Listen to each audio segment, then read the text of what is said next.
වේදිකාවේ ඉන්න ආදරණීය මහින්ද යසින් සහෝදරගෙන් අවසරයි. ඒ වගේම මේ අවස්ථාවට සහභාගී වෙන ජාතික උත්සව මධ්‍යස්ථානයට සම්බන්ධ සීලම උත්සවයේදී නායකත්වයේ දරන සහෝදරයන්ගෙන් සහ සමිතියට සම්බන්ධ සීලම වැඩ කරන ජනතාව නියෝජනය කරන ඔබ සම්පූර්ණයෙන් අවසරයි. සලාම මේ වැඩ කරන ජනතාවට මෙම විශේෂ යෝජනා මාලාව පිළිගැන්වීමේ අවස්ථාවට සම්බන්ධ වෙලා ඔබ සමග කිසියම් අදහස් කීපයක් කොමාරු කරගෙන ලැබීම පිළිබඳව සතුටු වෙනවා. ඔබ කවුරුත් දන්නවා මේ අපි ජනතාවෙන් තිබුණ මේ යෝජනා මාලාව ඊට සති කිහිපයකට කලින් එළි දැක්ුවේ පහුගිය අප්‍රේල් 21 වෙනිදා එල්ලවෙච්ච බෝම ප්‍රහාරයෙන් පස්සේ මතුවෙච්ච සමාජ තත්ත්වය වෙනස් කිරීම සඳහා අපි පැත්තෙන් කරන සාධනීය මැදිහත් වීමක් හැටියට. તો අපිට කවුරුත් අපි කාටත් හොඳ මතකයක් තියෙනවා. ඊට මාස දෙකකට කලින් අප්‍රේල් 21 වෙනිදා ස්ථාන කීපයකට එල්ලවෙච්ච මේ මරාගෙන මැරෙන ඉස්ලාම් උමතු අන්තවාදී කණ්ඩායම් වල ප්‍රහාරය සමග අපේ සමාජයේ දේශපාලන විශාල වෙනස්කම් රසක් සිද්ධ වුණා. අපේ රටේ දේශපාලනයේ එතෙක් කතා වෙමින් තිබිච්ච දේශපාලන සංවාදයෙන් යට ගිහිල්ලා ඒ වෙනුවට එක පැත්තෙන් ගත්තොත් ජාතිවාදයත් අනිත් පැත්තෙන් ගත්තොත් මහජන ආරක්ෂාව සහ ජාතික ආරක්ෂාව පිළිබඳ ප්‍රශ්නෙත් මතුවුණා. අපිට මතකයි ඔබට මතක නම් 21 වෙනිදා කලින් මම හිතන්නේ වැඩ කරන ජනතාවට විශාල අරගලයක් තිබ්බා. අපේ රටේ වතු ක්ෂේත්‍රයේ වැඩ කරන වතු සේවකයන්ට මාසික වැටුප් දවසේ වැටුප අවම රුපියල් 10ක වැටුපක් ඉල්ලලා අරගලයක් තිබ්බා. ඒ වගේම වැඩ කරන ජනතාව තම තමන්ගේ අයිතිවාසිකම් සඳහා අරගල කරමින් හිටියා. කොයි ජනතාවට අරගලයක් තිබ්බා තමන්ට අස්වැන්නට සාධාරණ මිලක් ඉල්ලලා. අපේ රටේ තරුණ පරපුර රැකියාවල පාරේ බහලා තිබුණා. නිසා අපේ රටේ වැඩ කරන ජනතාව ප්‍රමුඛ පීඩිත ජනතාවන් තමන්ගේ අයිතිවාසිකම් සඳහා අරගල කරමින් ඉන්න වෙලාවක තමයි මේ ප්‍රහාරය සිද්ධ වෙන්නේ. නිසා මේ ප්‍රහාරයත් එක්ක අපේ රටේ දේශපාලනය කුඩියට කරුණා. අපි දන්නවා මාසයක් විතර යනකම් අපේ රටේ ජනතාව එක්තරා බයක ජීවත් වුණා. බීතියක ජීවත් වුණා. නැවත ප්‍රහාරයක් එල්ල වෙයිද, කපයිද, කොටයිද වගේ බයක ජීවත් වුණා. දරුවෝ පාසල් යවා ගන්න බැරුව හිටියා සති කිහිපයක් යනකම්. බොහෝ දෙනා මහමගට බැස්සේ නැහැ. ගමන් බිමන් කරේ නැහැ. සෙනඟ රැස්ුනේ නැහැ. විශාල බියකටපත් වුණා. මේ බිය ඇතුළත තිබිච්ච නරකම දේ තමයි මේ ඇතිවෙච්ච සමාජ වටපිටාව මේ බෝම්බෙත් එක්ක ඇතිවෙච්ච බිය ඇතිවෙච්ච විරෝධය පාවිච්චි කරලා අපේ රටේ බංකොලොත් දේශපාලන පක්ෂ ජාතිවාදය මතු කරලා ජාතිවාදයේ මත තමන්ගේ දේශපාලන කටයුතු කරගෙන යන්න තමයි උත්සාහයක් ගත්තා. ඒතර අපි දැක්ක එක රටේ තාමත් අන්තරාවක් තියෙනවා. ඒක ප්‍රතිඵලයකට ආවා. මේ බෝම්බ සිද්ධිය සිද්ධ වුණේ අප්‍රේල් මාසේ 21. ඊට පස්සේ ඊළඟ මාසේ මැයි මාසේ 13 වෙනකොට අපි දැක්කා රටේ ස්ථාන කීපයක ජාතිවාදී ගැටුම් සිද්ධ වෙනවා. ගම්පහ දිස්ත්‍රික්කේ ඊට අමතරව පුත්තලම දිස්ත්‍රික්කේ කුරුණෑගල දිස්ත්‍රික්කවල ගැටුම් මතුවුණා. නිසා නැවත අපේ රට තුළ ජාතිවාදී ගැටුම් නිර්මාණය කරලා ජාතිවාදී ගැටුම් අවුලවලා ලේවැගිරීමක් දක්වා යන වටපිටාවක් නිර්මාණය තිබුණා. ඒ වගේ වෙලාවක තමයි අපි කල්පනා කරේ මේ මොහොතේදී අපිට අනිවාර්යෙන් වගකීමක් තියෙනවා මේ ගැටුම් නිමා කරලා ආගමික උමුතු අන්තවාදයත් ජාතිවාදයත් පරද්දලා සැබෑ ලෙසම ජාතික ආරක්ෂාව සැබෑ ලෙසම මහජන ආරක්ෂාව සලසන ජාතික සමගිය තහවුරු කරන යෝජනා මාලාවක් සමාජ හමුවේ තියන්න ඕන කියලා අපි කල්පනා කරා. ඒ අනුව තමයි අපි ජනතාවගේ විමුක්ති පෙරමුණ යෝජනා මාලාව සකස් කරලා අපේ රටේ සියලුම සිංහල දෙමළ මුස්ලිම් සියලු විද්වතුන්ට මේ පිළිබඳව පෙන්වලා අදහස් අරගෙන විශේෂයෙන් අපේ රටේ දෙමළ බුද්ධිමතුන් සාකච්ඡා කරලා ඒ වගේම මුස්ලිම් විද්වතුන් ඒ වගේම ඉස්ලාම් ආගමට සම්බන්ධ අය සමග සාකච්ඡා කරලා ඒ කාගේ අදහස් අරගෙන ප්‍රගතිශීලී අදහස් අරගෙන අපි මේ කෙටි යෝජනා මාලාව ඉදිරිපත් කළා. අද ඔබ අතරපත් කරන යෝජනා මාලාව. මේ යෝජනා මාලාවේ තියෙන කරුණු එකින් එක කතා කරන්න බලාපොරොත්තු වෙන්නේ නැහැ. මොකද යෝජනා මාලාව ඔබේ අතේ තියෙනවා. ඔබට ඒක කියවලා තේරුම් ගන්න පුළුවන්කම තියෙනවා. නමුත් මේ වෙලාවේ මේ යෝජනා මාලාවත් එක්ක බැඳිච්ච දේශපාලන පිළිබඳව අපට වචන කීපයක් කතා කරන්න, කරුණු කීපයක් තේරුම් ගන්න තියෙනවා කියලා විශ්වාස කරනවා. දැන් අපේ රටේ ජාතිවාදී ගැටුම් වල ඉතිහාසය ටිකක් බොහොම දිග එකක්. අපිට මතකයි 1915 කාලෙත් සිංහල මුස්ලිම් කොහොලවරක් ඇතුළත කියලා පියාලා තියෙන නිසා විශේෂයෙන්ම ගත්තොත් අධිරාජ්‍යවාදීන් ලංකාවට ඇවිල්ලා බ්‍රිතාන්‍ය අධිරාජ්‍ය ලංකාව අත්පත් කරගෙන මේ ජාතීන් බෙදා පාලනය කරන ප්‍රතිපත්තිය අනුගමනය කරලා සිංහල දෙමළ මුස්ලිම් ජාතිකත්වයන් ස්වීකරණය කරන වෙනුවට ඒකට එකතු කරන වෙනුවට උන් බෙදා තැබීමේ හේතුව මත පිටින් පිට ගැටුම් නිර්මාණය වුණා.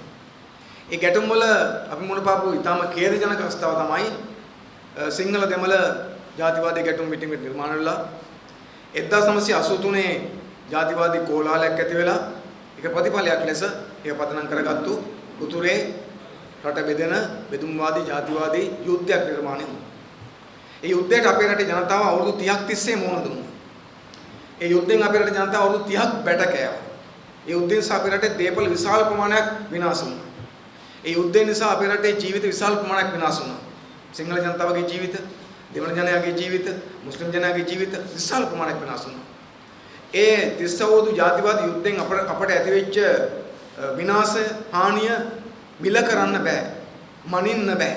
ඒක මිනිස් ජීවිත ප්‍රමාණයෙන් මනින්න බෑ. දේපල වල වටිනාකම් මනින්න බෑ. දෙවන්ත හානියක් සිදු වුණා. ලෝක ප්‍රජාව ඉදිරියේ ජනතා අපේ රටේ අපේ රට වැරදිකාරන් බවට පත්වීමේ තත්ත්වයක් මතුවුණා. ලෝක ප්‍රජාව ඉදිරියේ ලැජ්ජාටපත් වෙන අපට සිද්ධ වුණා. ඒ නිසා එවැනි ඊ타ත්ම බියකරු බිහිසුණු 30 අවුරුදු යුද්ධයක් ජාතිවාදී යුද්ධයක් නිමා කරලා යන්තම් ඒක අමතක කරලා යන්තම් ඉස්සරහ ගමන් කරමින් ඉන්න වෙලාව තමයි මේ නැවතත් ඉස්ලාම් උමතු අන්තවාදී කණ්ඩායම විසින් මේ බෝම්බ ප්‍රහාරය සිද්ධ කරනු ලැබුණා. එතකොට ඒක පදනම් කරන්නේ නැවතත් මොකක්ද උනේ පරණ වගේම ජාතිවාදී මතුවෙන්න උත්සාහයක් දරනවා. ජාතිවාදී මතු කරගන්න උත්සාහයක් දරනවා අපි දැක්ක. අතරම ගත්තොත් අපි දැක්ක දේ තමයි ජාතිවාදය මතුවෙනවට වඩා ජාතිවාදය මතු කරගන්න ලොකු උත්සාහයක් දරනවා. දැන් ප්‍රහාරය සිද්ධුනේ අප්‍රේල් මාසේ 21 වෙනිදා. ඊට පස්සේ ඒ උමුතු අන්තවාදීගේ පැත්තෙන් හෝ වෙන පැත්තකින් මුස්ලිම් අයගේ පැත්තෙන් වෙනත් ප්‍රහාර සිද්ධුනේ නැහැ. වෙනත් කිසිම සිදුවීමක් සිද්ධුනේ නැහැ. ඔය පල්ලිවල සමහර ස්ථානවල කඩු අහුණා ඇරෙන්න වෙන කිසිවක් සිද්ධුනේ නැහැ. ඒ වුණාට සමාජය තුළ බිහිතිය මාසෙකමාරක් දෙකක් තිබුණා. තවමත් තියෙනවා. අපි දන්නවා තාමත් ඔය පාර යනකොට හමුදාවේ මාර්ග බාධක අපට මුණ ගැහෙනවා. අපිට අර 30 අවුරුදු යුද්ධේ සිහිපත් වෙනවා. තාමත් පාසල් ගාව හමුදා පොලිසිය මුරට ඉන්නවා. 30 අවුරුදු යුද්ධ දින කාලෙත් පාසල් ගාව හැම පාසලක් ගාම හමුදා පොලිසිය මුරට හිටියේ නැහැ. ඊයේ ප්‍රද වෙනකම්ම පාසල් ගාව දෙමාපියෝ මුරට හිටියා. තාමත් සමහර පාසල් ගාව දෙමාපියෝ මුරට ඉන්නවා. තවමත් අපේ රට තුල මේ යුදමය මානසිකත්වය, බියකරු මානසිකත්වය සම්පූර්ණයෙන් ඉවත් කරලා නැහැ. ඒක තාමත් තැන් තැන් වල තියෙනවා. අපේ රට විදේශිකයෙක් ආවොත් දකින්නේ යුදමය තත්ත්වයක් දකින්නේ. මොකද හැම හන්දියකම මාර්ග බාධක හමුදාවෙ ඉන්නවා ආයුධත් අරගෙන පරීක්ෂා කිරීම කරනවා. ඒ නිසා රට ඇතුලේ මේ වෙච්ච සිදුවීම දිගට පවත්වාගෙන යාමේ ස්වභාවයක් අපි දකිනවා. එනිසා අපි කල්පනා කරේ මේක වෙනස් කරන්න ඕනකම තියෙනවා. ජනතාව නැවත තමන්ගේ ජන ජීවිතය ආයුතු තියෙනවා. ඒ නිසා මේක වෙනස් කිරීම සඳහා මැදිහත් වීමක් කළ යුතුයි කියලා අපි කල්පනා කරා එක පැත්තකින්. අනික් කාරණේ තමයි ඔබ කවුරුත් දන්නවා මේ සිද්ධියෙන් පස්සේ අපේ රටේ දේශපාලනයේ සංවාදය වෙනස් වුණා.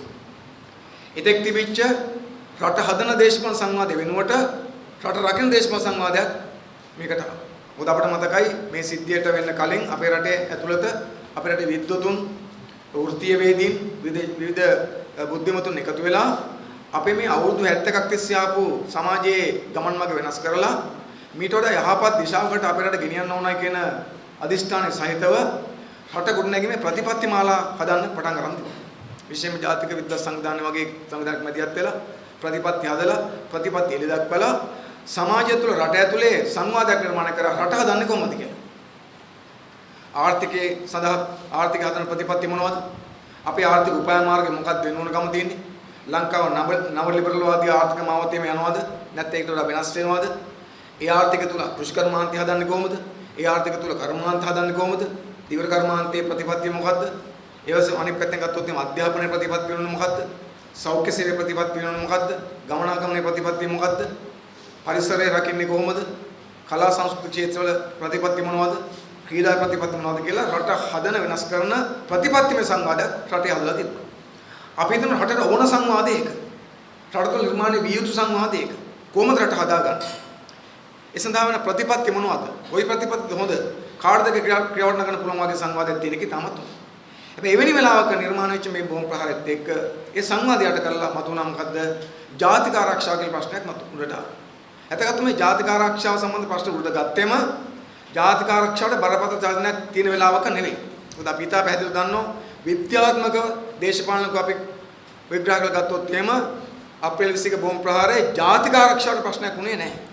ඒක මහජන ආරක්ෂාවට ප්‍රශ්නයක් බවට පත් වුණා. ජාතික ආරක්ෂාව කියන්නේ මොකක්ද? ජාතික ආරක්ෂාව කියලා කියන්නේ ශ්‍රී ලංකාව නැමැති ජාතික රාජ්‍යයට ඒ රාජ්‍යය රත් කර ගැනීමට හෝ ඒ රාජ්‍යය බෙදාවෙන් කිරීමට හෝ ඒ රාජ්‍යයට අන්තරක් සිද්ධ වෙන ප්‍රශ්නයක් වතුනොත් ඒක ජාතික ආරක්ෂා සම්බන්ධ ප්‍රශ්නයක්. කිසියම් රටක් අපිව ආක්‍රමණය කරන්න එනවනම් නැත්නම් රට ඇතුලේ මොකක් කරු ගැටුමකින් රට බෙදන්න යනවනම් රට කඩන්න යනවනම් ශ්‍රී ලංකාව කියන ජාතික රාජ්‍යයට අනුතරක් තියෙනවා. ඒක ජාතික ආරක්ෂා සම්බන්ධ ප්‍රශ්නයක්. හැබැයි මෙතන අනුතර තිබුණේ මොකද්ද? මෙතන තිබුණේ ශ්‍රී ලංකාවේ ජීවත් වෙන ජනතාවට අනුතරක් තිබ්බා. ඔවුන්ගේ ජීවිත රකින්න බැරි වුණා. කියන්නේ මහජන ආරක්ෂාව තමයි මේකදී අපිට නැති වුණේ. මහජන ආරක්ෂාව තමයි රකින්න බැරි වුණේ. ඒ නිසා මහජන ආරක්ෂාව රැකීම ඕනකම මතුවුණා. මහජන ආරක්ෂාව රකින්න බැරුණොත් අපිට එක්තරා කාලයක් යනකම් ඒක ජාතික ආරක්ෂාවට බලපාන්න පුළුවන් කියලා තා පැහැදිලි. මොකද මහජන ආරක්ෂාව රකින්න බැරි වෙච්ච වෙලාවක ඒ ප්‍රශ්නේ පදනම් කරන් ඕන නම් විදේශ බලවේගයන්ට අධිරාජ්‍යවාදී බලවේගයන්ට ලංකාවේ අභ්‍යන්තර ප්‍රශ්න මැදිහත් වීම සඳහා වෙච්ච ඉඩක් හදන. නිසා අපි දන්නවා මෙතන මහජන ආරක්ෂාව පිළිබඳ ගැටලුවක් මතුවුණා. දැන් මේ ගැටලුව මතුවෙච්ච ලාවේ අපේ රටේ සමහර දේශපාලන පක්ෂ මොකද්ද කරන්නේ? විශේෂයෙන්ම ඊට කලින් බලයේ හිටපු මහින්ද රාජපක්ෂ මහත්තයා කණ්ඩායම නියෝජනය කරන පක්ෂ ගෝඨාභය රාජපක්ෂ මහත්තයලව වට කරගෙන ඉන්න කණ්ඩායම මොකද උත්සාහ කරේ? ඒගොල්ලෝ උත්සාහ කරා මෙන්න මේ ජාතික ආරක්ෂා මහජන ආරක්ෂාව කියන සංකල්පය උඩට අරගෙන ඒක තමන්ගේ පටු දේශපාලන ලෝමන සඳහා යොදා ගන්න උත්සාහ කරා. ඒ උත්සාහ කරන ගමන්ම ජාතික ආරක්ෂා මහජන ආරක්ෂාව විනාශ වෙන විදිහේ ක්‍රියාමාර්ග ගත්තා. කියන්නේ මේ පැත්තෙන් ජාතිවාදී අවශ්‍යව ජාතිවාදී ගැටුම් නිර්මාණය කරමින් ජාතිවාදී අවශ්‍යමින් මුස්ලිම් විරෝධයන් හදමින් අනිත් පැත්තෙන් අපිට කිව්වා මහජන ආරක්ෂාව ජාතික ආරක්ෂාව රකින්නවා. ඒකට ඒගොල්ලෝ තමයි ඉන්නේ කියලා කිව්වා. ඇත්තටත් මේක ලොකු පරස්පරයක් තිබුණා. මේ යෝජනා මාලාව අපි හදන්න බලපාන එක හේතුවක් වුණේ අපිට ඒකේ විශාල පරස්පරතාවයක් නොගැලපිල්ලක් තිබුණා. මොකක්ද? අපි අදත් විශ්වාස කරනවා අපේ රටේ මහජන ආරක්ෂාව අංක 1 කියලා. අපි මහජන ආරක්ෂාව අංක 1 කියලා මොකද්ද? මහජනතාවට බියෙන් සැකෙන්තරව රැස් වෙන්න තියෙන නිදහස, පාර ගමන් කරන නිදහස, පල්ලි පන්සල් යන නිදහස, ආගමික ස්ථාන වලට යන නිදහස, අන්නේ බයෙන් සැකෙන්තරව ජීවත් වෙන්න තියෙන අයිතිය තමයි අපි කියන්නේ මොකද්ද? මහජන ආරක්ෂාව කියන්නේ. දැන් ආණ්ඩුවේ ස්වභාවය අනුගත තාමත් මහජන ආරක්ෂාව සහතික වෙලා නැහැ. මහජන ආරක්ෂාව සහතිකයි නම් පාසල් ගාව හමුදා පොලිසිය ඉන්න බෑ. මහජන ආරක්ෂාව සහතිකයි නම් පාරායිනේ හමුදාවේ හෝ පොලිසියේ මාර්ග බාධක තියෙන්න බෑ. පොලිසිය හමුදා මාර්ග බාධක තියෙනවා නම් ඒ කියන්නේ තාමත් මහජන ආරක්ෂාව සහතික නැහැ. පාසල් ගාව පොලිසිය හමුදාව ඉන්නවා නම් ඒ කියන්නේ තාමත් මහජන ආරක්ෂාව සහතික වෙලා නැහැ. එහෙනම් අපිට අභියෝගයක් තියෙනවා මොකද්ද? මහජන ආරක්ෂාව කොහොමද සාධි කරගන්නේ? හැබැයි පිටා හොඳින් දන්නා මොකද්ද? මහජන ආරක්ෂාව තහවුරු කරගන්න බෑ, සාධි කරන්න බෑ. ජාතිවාදී අවශ්‍යලා. ජාතිවාදී ගැටුම් වලින් මේක හදන්න පුළුවන් කමක් නැහැ. අපේ රට කියලා කියන්නේ කවුරු පිළිගන්න කැමති නැත් අකමැති වුණත් ප්‍රධාන ජාතිකත්වයන් තුනක් ජීවත් වෙන රටක්. සිංහල, දෙමළ, මුස්ලිම්. ඊට අමතරව බර්ගමැලේ කුඩා ජන කණ්ඩායම් තියෙනවා. සමේ සිංහල, දෙමළ, මුස්ලිම්, බර්ගමැලේ කියන ජන කණ්ඩායම් කීපයක්, සංස්කෘතින් කීපයක්, ආගම් කීපයක් අදන් ජනතාවක් එකට ජීවත් වෙන රටක එම ජනතාවන් අතර එම සංස්කෘතින් අතර සහජීවනයක්, මිත්‍රත්වයක්, සමගියක් තිබ්බොත් විතරයි මහජන ආරක්ෂාව තහවුරු වෙන්නේ. වැඩ කරන ජනතාව ලෙස අපේ සහෝදර සහෝදරියෝ කල්පනා කරලා බලන්න. විවිධ ජන කණ්ඩායම් අතර සතුරු භාවයක් තියෙනවා නම් එක් ජන කණ්ඩායම් අනිත් පැත්තේ සතුරු ආකල්පෙන් බලනවා නම් එකිනෙකාට එරෙහිව අවි අමෝරා ගන්නවා නම් කඩගිනි තියන්න යනවා නම් ගාන කපන කොට යනවා නම් කඩු එකතු කරනවා නම් පල්ලිවල ඒ කියන්නේ මොකද්ද එතන? එහෙම කරනකොටම ජාතිවාදී පදනමෙන් එතන මහජන ආරක්ෂාව නැහැ. ගැටුමක් තියෙන තැනක ජාතිකත්වයන් අතර ගැටුමක් තියෙන තැනක මහජන ආරක්ෂාව හදන්න කාටවත් බෑ. මහජන ආරක්ෂාව හදන්න පුළුවන් එකම දේ මොකද්ද? ඒ තමයි ජාතික සමගිය විතරයි. ජාතික සමගිය සිළු ආගම් අතර අන්‍යෝන්‍ය අවබෝධය ආගමික සහජීවනයේ තුල විතරයි අපිට තහවුරු කරන්න පුළුවන් මහජන ආරක්ෂාව. හැබැයි අපි දැක්කේ මොකද්ද? ආණ්ඩුවත් විශේෂයෙන්ම ගත්ත මහින්ද රාජපක්ෂ කණ්ඩායම දිගටම මේ ජාතික ආරක්ෂාව ගැන සංකල්ප උඩින් මතුරමින් ඒක තොරම්බල් කරමින් ඒක තමන්ගේ ඡන්ද ව්‍යාපෘතියක් සඳහා යොදා ගැනීම සඳහා පාවිච්චි කරගන්න වෙන අනිත් පැත්තෙන් ඒකට හානි කරන ජාතිවාදී අවශ්‍යම මේ පැත්තෙන් කරගෙන ගියා. අපි අහන ප්‍රශ්න තමයි මොකද්ද? ජාතිවාදයේ අවුලවන අයට පුළුවන්ද මහජන ආරක්ෂාව දෙන්න? බැහැ.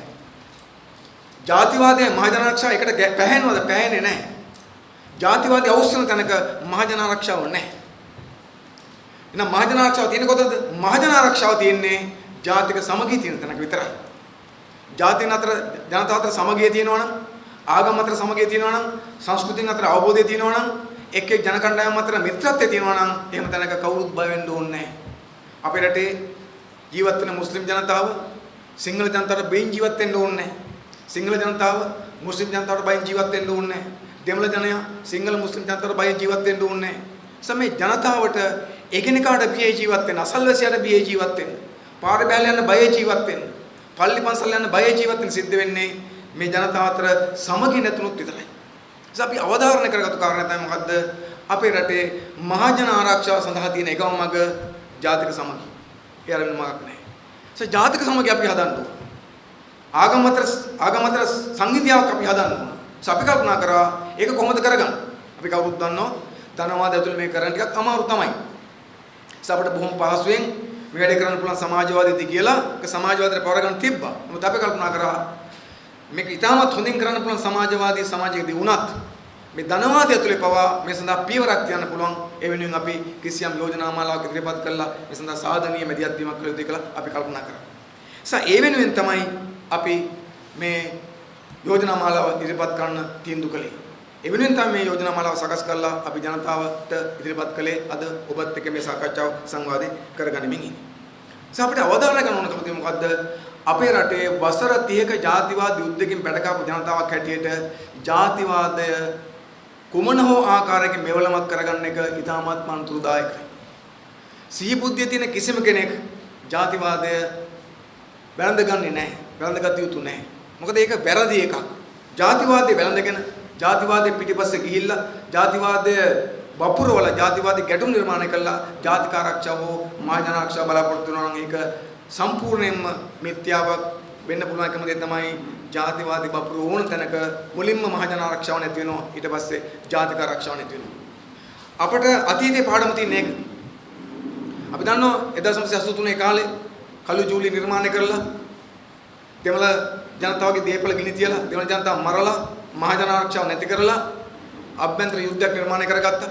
මහජනතාව මැරෙන්න පටන් ගත්තා. ඒ නිසා මේ මහජන ආරක්ෂාව නැති වෙලා මහජනතාව මැරෙනකොට ඒ ජනතාව මැරෙන එක පාවිච්චි කළා තමයි. දෙමළ ජනයා මැරෙනවා කියන එක පාවිච්චි කළා තමයි ඉන්දියාව ලංකාව ආක්‍රමණය කරේ. නිසා ලංකාවේ ජාතික ආරක්ෂාවේ ප්‍රශ්නේ පටන් ගත්තේ මොකෙන්ද? මහජන ආරක්ෂාව නැති වුණාම තමයි ජාතික ආරක්ෂාවේ ප්‍රශ්නේ අපිට ආවේ. මහජන ආරක්ෂාව තිබ්බනම් රට ඇතුළේ ජනතාව අතර ගැටුමක් තිබුණ නැත්නම් ජනතාව මේ යන්න තු තිබුණා නම් වෙන රටකට අපිට මැදිහත් වීම සඳහා වෙච්ච අවස්ථාවක් නිර්මාණය වෙන්නේ නැහැ. ඒගොල්ලෝ කැමැත්තෙන් හිටියා. නමුත් රට ඇතුලේ ජනතාව මැරෙනකොට ඉන්දියාව එක්සත් ජනපද රටවල් ඒක පාවිච්චි කරලා ලංකාවට මැදිහත් වීම සඳහා වෙච්ච පාර කපා ගන්න උත්සාහ කරා අපිට ආක්‍රමණයක් වාසිත දුන්නේ 1987. ඒතර ඒක එහෙම එන්නේ ඇයි? මහජන ආරක්ෂාව නැතිවීමේ ප්‍රශ්නේ මත. අපි අවධාරණය කරලා නැවත නැවත කියන්නේ මහජන ආරක්ෂාව රැකේ නැත්නම් ජාතික ආරක්ෂාව රැකෙන්නේත් නැහැ. මහජන ආරක්ෂාව රැකෙන්නම් එකම දේ මොකද්ද? ජාතික සමගිය තියෙනවා ජාතිවාදේ පරද්ද. නිසා අපි ඉස්සර අභියෝගයක් දෙනවා මොකද්ද? අපේ රටේ මේ ජාතිවාදයේ පරද්දලා ජාතික සමගිය ඇති කරගන්නේ කොහොමද කියන අභියෝගය අපි ඉස්සරහා තියෙනවා. වැඩගෙන තත්ත්වය ඉස්සරහා තියෙනවා. අපි කවුරුත් මාක්ස්වාදී ව්‍යාපාරයක් හැටියට මම ව්‍යාපාරයට අපි දන්නවා සමාජය තුළ අපිට තියෙන්නේ බෙදුම් රේඛා කීයද? අපිට තියෙන එක බෙදුම් රේඛාවයි තියෙන්නේ. ඒ බෙදුම් රේඛාව මොකද්ද? ඒක සිංහල දෙමළ මුස්ලිම් බෙදුම් රේඛාවක් නෙවෙයි අපිට තියෙන්නේ. අපිට තියෙන්නේ මොකද්ද? පන්තිමේ බෙදුම් රේඛාවක් තියෙනවා. පන්තිමේ බෙදුම් රේඛාව. මොකද්ද පන්ති බෙදුම් රේඛාව? ඔබ නියෝජනය කරනවා සූරා කැමරට ලක් වෙන පන්තිය. ඊට එහා පැත්තෙන් ඉන්නවා සූරා කන පන්තිය. ඔබ නියෝජනය කරනවා ශ්‍රමය වගුරුන පන්තිය. ඊට එහා පැත්තෙන් ඉන්නවා ඊරන් එහා පැත්තේ ඉන්නවා ශ්‍රමය කොල්ල කන පන්තිය, ශ්‍රමය සූරා කන පන්තිය. ඔබ නියෝජනය කරනවා පීඩාවටපත් වෙන පන්තිය. එහා පැත්තේ ඉන්නවා පීඩක පන්තිය. ඔබ නියෝජනය කරනවා නිර්ධන පන්තිය. එහා පැත්තේ ඉන්නවා ධනපති පන්තිය. අපේ සමාජයේ තියෙන්නේ මොකද්ද? පන්තිමේ බෙදුම් රේඛාවක් තමයි ඇත්තට තියෙන්නේ. වෙලා තියෙන්නේ මොකද්ද මේ? අපේ සමාජයේ ඇත්තටම තියෙන මේ පන්තිමේ බෙදුම් රේඛාව බොඳ කරලා ඒ වෙනුවට වෙන බෙදුම් රේඛා ගොඩක් හදලා තියෙනවා. සිංහල දෙමළ මුස්ලිම් අනිත් පැත්තෙන් ගත්තම බෞද්ධ හින්දු ක්‍රිස්තියානි ඉස්ලාම් අනිත් පැත්තෙන් ගත්තම දේශපාලන පක්ෂ මේ වගේ බෙදුම් රේඛා ගොඩක් ඇදලා එක පන්තියේ මිනිස්සු බෙදලා වෙන් කරලා තියෙනවා. එක පන්තියේ මිනිස්සු එනිසා අපේ රටේ වැඩ කරන ජනතාව දෙමළ සිංහල මුස්ලිම් කියලා බෙදලා තියෙනවා. ඒක වැඩ කරන ජනතාවගේ සමගියට බාධාවක්. අපේ රටේ වැඩ කරන ජනතාව හින්දු කතෝලික බෞද්ධ ක්‍රිස්තියානි ඉස්ලාම් බෙදලා තියෙනවා. ඒක පන්තිය සමගියට බාධාවත්ද නැද්ද? පන්ති සමගියට බාධාවක්. නිසා වැඩ කරන ජනතාව ආගමික සීමාව ඔස්සේ, භාෂාව ඔස්සේ, ජාතිගත සීමාව ඔස්සේ බෙදා වෙන් කිරීම පන්තියේ සමගියට බාධාවක්. ඔබේ වැඩ කරන ජනතාවගේ වැඩ කරන පන්ති අයිතිවාසිකම් දිනන්නේ මොකෙන්ද? වැඩ කරන ජනයාට තමන්ගේ අයිතිවාසිකම් දිනන්න සිද්ධ වෙන්නේ පන්ති සමගිය තුල.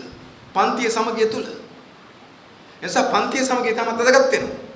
ජාතික සමගිය වැදගත් වගේම පන්තියේ සමගියත් වැදගත් වෙනවා. අපිට නිසා අපි විශ්වාස කරනවා වැඩ කරන ජනතාවට පන්තියේ සමගිය නිර්මාණය කර ගැනීම සඳහා මේ අදහස් ටික කිසියම් විදිහකින් පාවිච්චි කරගන්න පුළුවන්කම තියෙනවා කියලා. ඉතින් දැන් අපි කල්පනා කරොත් එහෙම දැන් අපිට මෙතරම් ප්‍රශ්නයක් තියෙන්නේ ඇයි?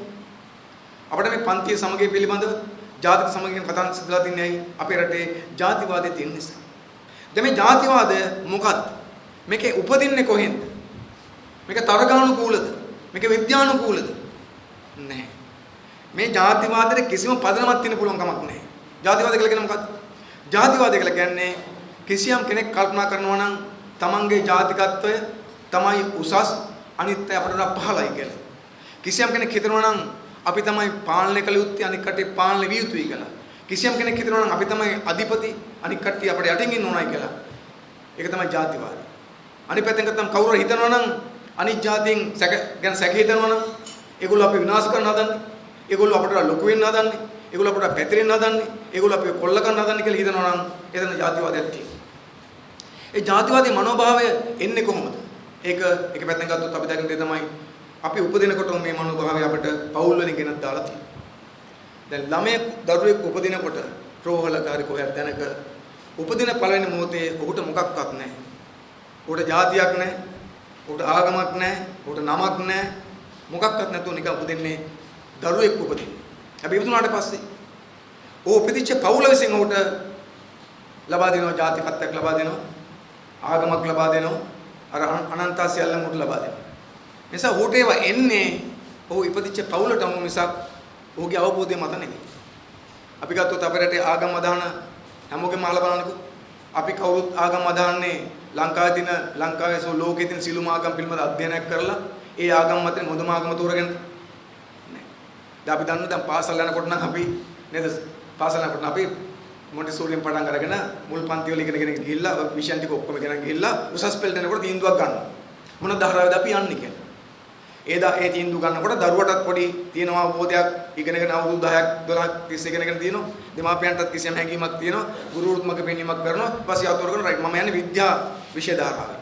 මම යන්නේ කලා ධාරාවේ. මම යන්නේ වාණිජ්‍ය විෂය ධාරාවේ. මම යනවා මොකද්ද වෛද්‍ය විද්‍යාව මෙඩිසින් පැත්තට මම යනවා කියලා තීරීමක් කරගන්න. ඒ තීරීම ඇතුළේ වෙන අරුපු තීරක ඇත්ත නමුත් අඩු ගානේ වුන් තීරීමක් කරගන්නවා මොකද කිසියම් තීරණ වයසකදී අපි ආගම දාන්නේ කොහොමද? එහෙම නෙවෙයි. අපිට පොඩි කාලේ කියන ඔයා මේ ආගමයි කියලා. ඉතින් ඊට පස්සේ ඊට අපි ඒක එයාග. ඉතින් බෞද්ධ නම් පන්සල් යනවා. කතෝලික ක්‍රිස්තියානි පල්ලි යනවා. ඉස්ලාම් නම් ඒගොල්ලන්ගේ පල්ලියට යනවා. හින්දු නම් කෝවිලට යනවා. ඊට පස්සේ හිතන්න පටන් ගන්නවා මේක තමයි උතුම් එක කියලා. අනිත් ඔක්කොම අපසෙට් කියලා. එතෙක් සිට ගත්තට පස්සේ අනිත් ආගම් එකෙන් ගැටුමක් තියෙනවා. එතකොට තමන්ගේ ආගම තමයි හොඳම ආගම කියලා හිතන කට්ටිය කවුරක්වත් අනිත් ආගම් පිළිබඳ පොඩ්ඩක්වත් කියවලා නැහැ. කිසිම අවබෝධයක් නැහැ. තෝරා ගැනීමක් නැහැ. මෙතන මොකද්ද පැටවීමක් අපට තියෙන්නේ. කෙනෙකුට ආගම අදහන අයිතියක් තියෙන එක අපි ව්‍යවස්ථාවේ තියෙන එකක් අද නැතු ඉන්න පුළුවන් ඕන කෙනෙකුට ඒක ප්‍රශ්නයක් නෙවෙයි. නමුත් ආගම් සමහර ප්‍රශ්නේදී එකිනෙක ආගම් පිළිබඳ අවබෝධයකින් තොරව තමන් මොකක් හරි තමන්ට උපදින්න ලැබිච්ච ආගම උතුම්ම කියලා විශ්වාස කළ කෙනෙක් හැසිරෙනවා නම් එතන ඇතුළේ තියෙන කිසියම් වැරද්දක් තියෙනවා කියලා අපි දකින්න ඕනකම තියෙන එතන විචාර බුද්ධියක් නැහැ ඒක ඇතුළේ. ಜಾති සම්බන්ධයෙන් ගත්තම අපි දකින්න ඕනේම තමයි. අපි කල්පනා කරලා උත්තෝදේම අපිට මේ ආගම් ಜಾති ඔක්කොම හම්බුනේ කොයි කාලෙද? මිනිස්සුගේ උපදේශෙට මේ අපිට හම්බෙලා නැහැනේ. අපි සාමාන්‍යයෙන් ගත්තොත් ඒ පරිණාමවාදය ගැන විද්‍යාවේ පරිණාමවාදී විශ්වාස පරිණාමවාදයට අනුගතොත් එහෙම මිනිසා පරිණාමයටපත් වෙච්ච කෙනෙක් නිසා වාන්න වර්ගයකින් මිනිසා පරිණාම වෙනවා. සාමාන්‍යයෙන් අපි දකින්නේ මේට අවුරුදු 75000කට ලක්ෂයකට වගේ කලින් වාන්න වර්ගයක පරිණාමයේ ප්‍රතිඵලයක් හෝමෝ සේපියන් කියන මානව නිර්මාණය. සමීට අවුරුදු ලක්ෂයක කාලෙ මිනිසා හැදෙනකොට ඔහුගේ වර්ගය හඳුන්වන්නේ කොහොමද අපි හෝමෝ සේපියන් කියලා හඳුන්වන්නේ. අපි ඔක්කොම හෝමෝ සේපියන් වරු. Homo sapiens. මේ හෝමෝ සේපියන් වරු ලෝකේ ගෝලේ පුරා පැතිරිය යන. එක් එක් කලාපවල පදිංචි වෙනවා. ඒ කලාපවල තිබෙච්ච දේශගුණ තත්ත්වයන්ට අනුව උන්ගේ හැමේ පැහැ වෙනස් වෙනවා. උන්ගේ භාෂා කතාන පටන් ගන්නවා. ඒකේ ඇදහිලි පටන් ගන්නවා. ඊට පස්සේ ඒකට අනුව ගත්තෝ පසු කාලවල උන්ට එක එක භාෂාවට අනුව ජාතිකත්වයක් හැදෙනවා. නැත්නම් ගෝත්‍රයක් හැදෙනවා. ආගම හදන්න පටන් ගන්නවා නිසා වුන් අතර බෙදීම් ඇති වෙන පටන් ගන්නවා. හැබැයි බෙදීම් ඔක්කොම එන්නේ පසු කාලයක මිනිස්සුත් බව ලැබුවට පස්සේ. නිසා අපි ඔක්කොම බෞද්ධ වෙන්න කලින්, හින්දු වෙන්න කලින්, කතෝලික වෙන්න කලින්, ඉස්ලාම් වෙන්න කලින් අපි ඔක්කොම මිනිස්සු. අපි සිංහල වෙන්න කලින්, දෙමළ වෙන්න කලින්, මුස්ලිම් වෙන්න කලින් අපි ඔක්කොම මිනිස්සු. ප්‍රශ්න තියෙන්නේ මොකද්ද? දැන් මේ දෙමළ වුණාම, සිංහල වුණාම, මුස්ලිම් වුණාම, හින්දු, බෞද්ධ, කතෝලික වුණාට පස්සේ කලින් තිබිච්ච මනුස්සකම අමතක කරගන්නවා මේ පස්සේ ආව එකත් එක්ක. එතන ඔබ කවුරුත් දන්නවා සිංහල ගැන කතා කරොත් එහෙම සිංහල භාෂාව, සිංහල ජාතිකත්වය කියන එක අපි හඳුනගන්නේ ක්‍රිස්තු පූර්ව 6 වෙනි සියවසේ විතර ලංකාවේ ජනවාස කරන නැත් එක්ක. එතකොට එහෙම ගත්තොත් එimhe අවුරුදු 2500කට පොඩ්ඩක් වැඩි කාලයක් තමයි සිංහල කියන එක අපි හොයාගන්නේ. ඒතකොට බෞද්ධ කියන එකක් තියෙන ඒ කාලෙම තමයි. නිසා මේ සිංහල බෞද්ධ වල වයස අවුරුදු 2500ක් 3000ක වගේ කාලයක්. හැබැයි මිනිසාගේ වයස මිනිසා බිහි වෙලා අවුරුදු ලක්ෂයක් වෙනවා. ඒ අවුරුදු ලක්ෂයෙන් වැඩි කාලයක් මිනිස්සු ඉඳලා තියෙන සිංහල හැටියට නෙවෙයි. බෞද්ධ හැටියට නෙවෙයි. දැන් ක්‍රිස්තියානි ගත්තොත් එහෙම ක්‍රිස්තියානි බිහි වෙලා අවුරුදු 2019. එතකොට ඒ නිසා ඊට කලින් ක්‍රිස්තියානි තිබුණේ නැහැ. දෙමළ මුස්ලිම් ගත්තමත් එහෙම තමයි. ඉස්ලාම් ආගම තමයි පස්සෙන් බිහිවෙච්ච ආගම. ඒ නිසා මේ අපි මේක තේරුම් ගන්න ඕනකම තියෙන්නේ මිනිස්සු තමයි ආගම හොයාගත්තේ. ආගම විසින් මිනිස්සු හොයාගත්තා නෙවෙයි. මිනිස්සු ආගම හොයාගත්තා, ආගම අදහන පටන් ගත්තා. ඒ ආගම මැදුවේ කවුද? අතීතේ නිර්මාණය මිනිස්සු. ඒ නිසා මිනිස්සු තමයි, මිනිස්කම තමයි අංක 1. මිනිස්සු කවුරුත් සමාන අයිතිවාසිකම් තියෙන අය. මේ සමාන අයිතින් තියෙන මිනිස්සු මේ පස්සේ හොයාගත්තු ආගම් ධර්ම මත, භාෂා මත, පරිසර සාධක මත බෙදිලා ජාතිවාදී ආගම්වාදීස් ගැටෙන් ගත්තට පස්සේ ඒකෙන් නැතිලා යන්නේ මිනිස්කම. ඒ නිසා මේ ජාතිවාදයට කිසිම පදනමක් නැහැ. මොකද ජාතිවාදී මොකක් වුණත් අපි ඔක්කොටම කලින් අපි මිනිස්සු. මිනිසා කියන එක උඩින් තියෙන අපි ඔක්කොම හෝමෝසේපියන් වල. ඉතින් ඒක අමතක කරාම තමයි මේ ගැටුම ඔක්කොම තක්ක. මෙහෙම තත්ත්වයක් තුල ඇයි අපේ රටවල ජාතිවාදී පවතින්නේ? මම කලින් කිව්වා වගේ අපිට උපතින්ම, gederinම මේ ජාතිවාදී හැඟීම් ටික අපි ඔලුවට දානවා. ඔයා මේ ආගමේ, ඔයා මේ ජාතිකත්වයේ, ඔයා සිංහල, ඔයා දෙමළ, ඔයා මුස්ලිම්, ඔයා මේක කියලා දාලා ඊපස්සේ අපිට පොඩි කාලෙම ගන්නවා මොකද්ද? අපි තමයි හොඳ කට්ටිය. අපි තමයි උසස් කට්ටිය. අනිත් අය අපිට වඩා පහත් කියලා මනෝභාවයක් පොඩි කාලෙම අපි උරුර දාන්න පටන් ගන්නවා. ඊට පස්සේ මෙන්න මේක හැදිලා එනකොට අනිත් පැත්තෙන් ගත්තාන් පස්සේ මේ ජාතිවාදය බලය වෙනුවෙන්, ආගම්වාදය බලය වෙනුවෙන් පාවිච්චි කරන්න පටන් ගන්නවා ඊළඟට. සමයක දිගට පවතිනවා. අතකට අපිට ජාතිවාදය පවතින්නේ නැහැ. ජාතිවාදය සහ ආගම්වාදය බලය සඳහා කරන පහසු මාර්ග බවට පත් වෙලා තියෙනවා. පහසු මාර්ගය ඕක තමයි. කොහොමද?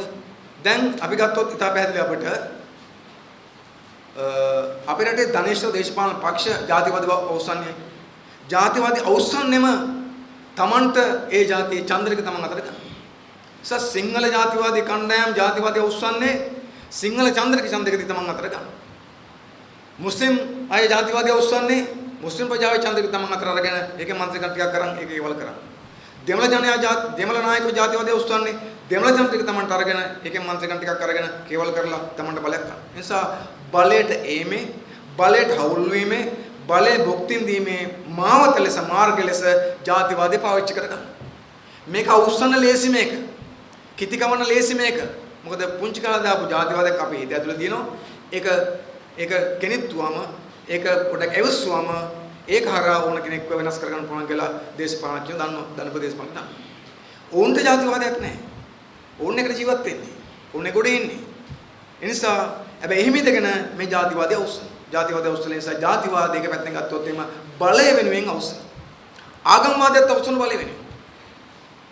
සිංහල බෞද්ධ ඡන්ද ගන්න, සිංහල බෞද්ධ ඡන්ද ගන්න, සිංහල බෞද්ධ වටපත් වෙන. අපි කවුරුත් දන්න නිසා නම වෙනස් කරලා කියනවා. සිංහල වගේ බෞද්ධ වගේ පේන. ඇඳුම වෙනස් කළා අඳිනවා. කලින් කල්සමෙන්දගෙන පස්සේ ජාතික ඇඳුම අඳිනවා. කලින් පන්සල් නොගියගෙන පස්සේ යන්න පටන් ගන්නවා. ඊට පස්සේ තමයි පර්සි මහේන්ද්‍ර රාජපක්ෂ වෙන්නේ. ඒක හම්බෙන් වෙච්ච එකක් නෙවෙයි. පර්සි මහේන්ද්‍ර රාජපක්ෂ කොහොම අපේ සිංහල නැති ගතියක් තියෙනවා. පර්සි මහේන්ද්‍ර රාජපක්ෂ.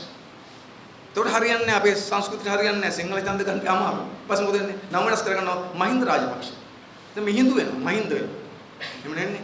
මහින්ද කියන්නේ ඒවත් එක තමයි. මහින්ද චින්තනනේ ඒවත් එක තමයි එන්නේ. ඇයි මේ කරගන්නේ? අපි දන්නවා අතීතයේ ගත්තමත් කල්සම් ඇතුළේ බණ්ඩාරක මහත්තයා පස්සේ රෙද්දෙම නියමට බහිනවා.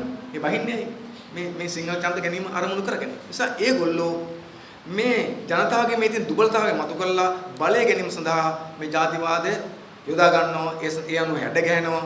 පිරිත් නූල් ගැට ගහ ගන්නවා. සුදු වඳින්න පටන් ගන්නවා. පන්සලන පටන් ගන්නවා. පල්ලියන් කෝවිලන පටන් ගන්නවා. ඒකේ අදහස මොකද්ද?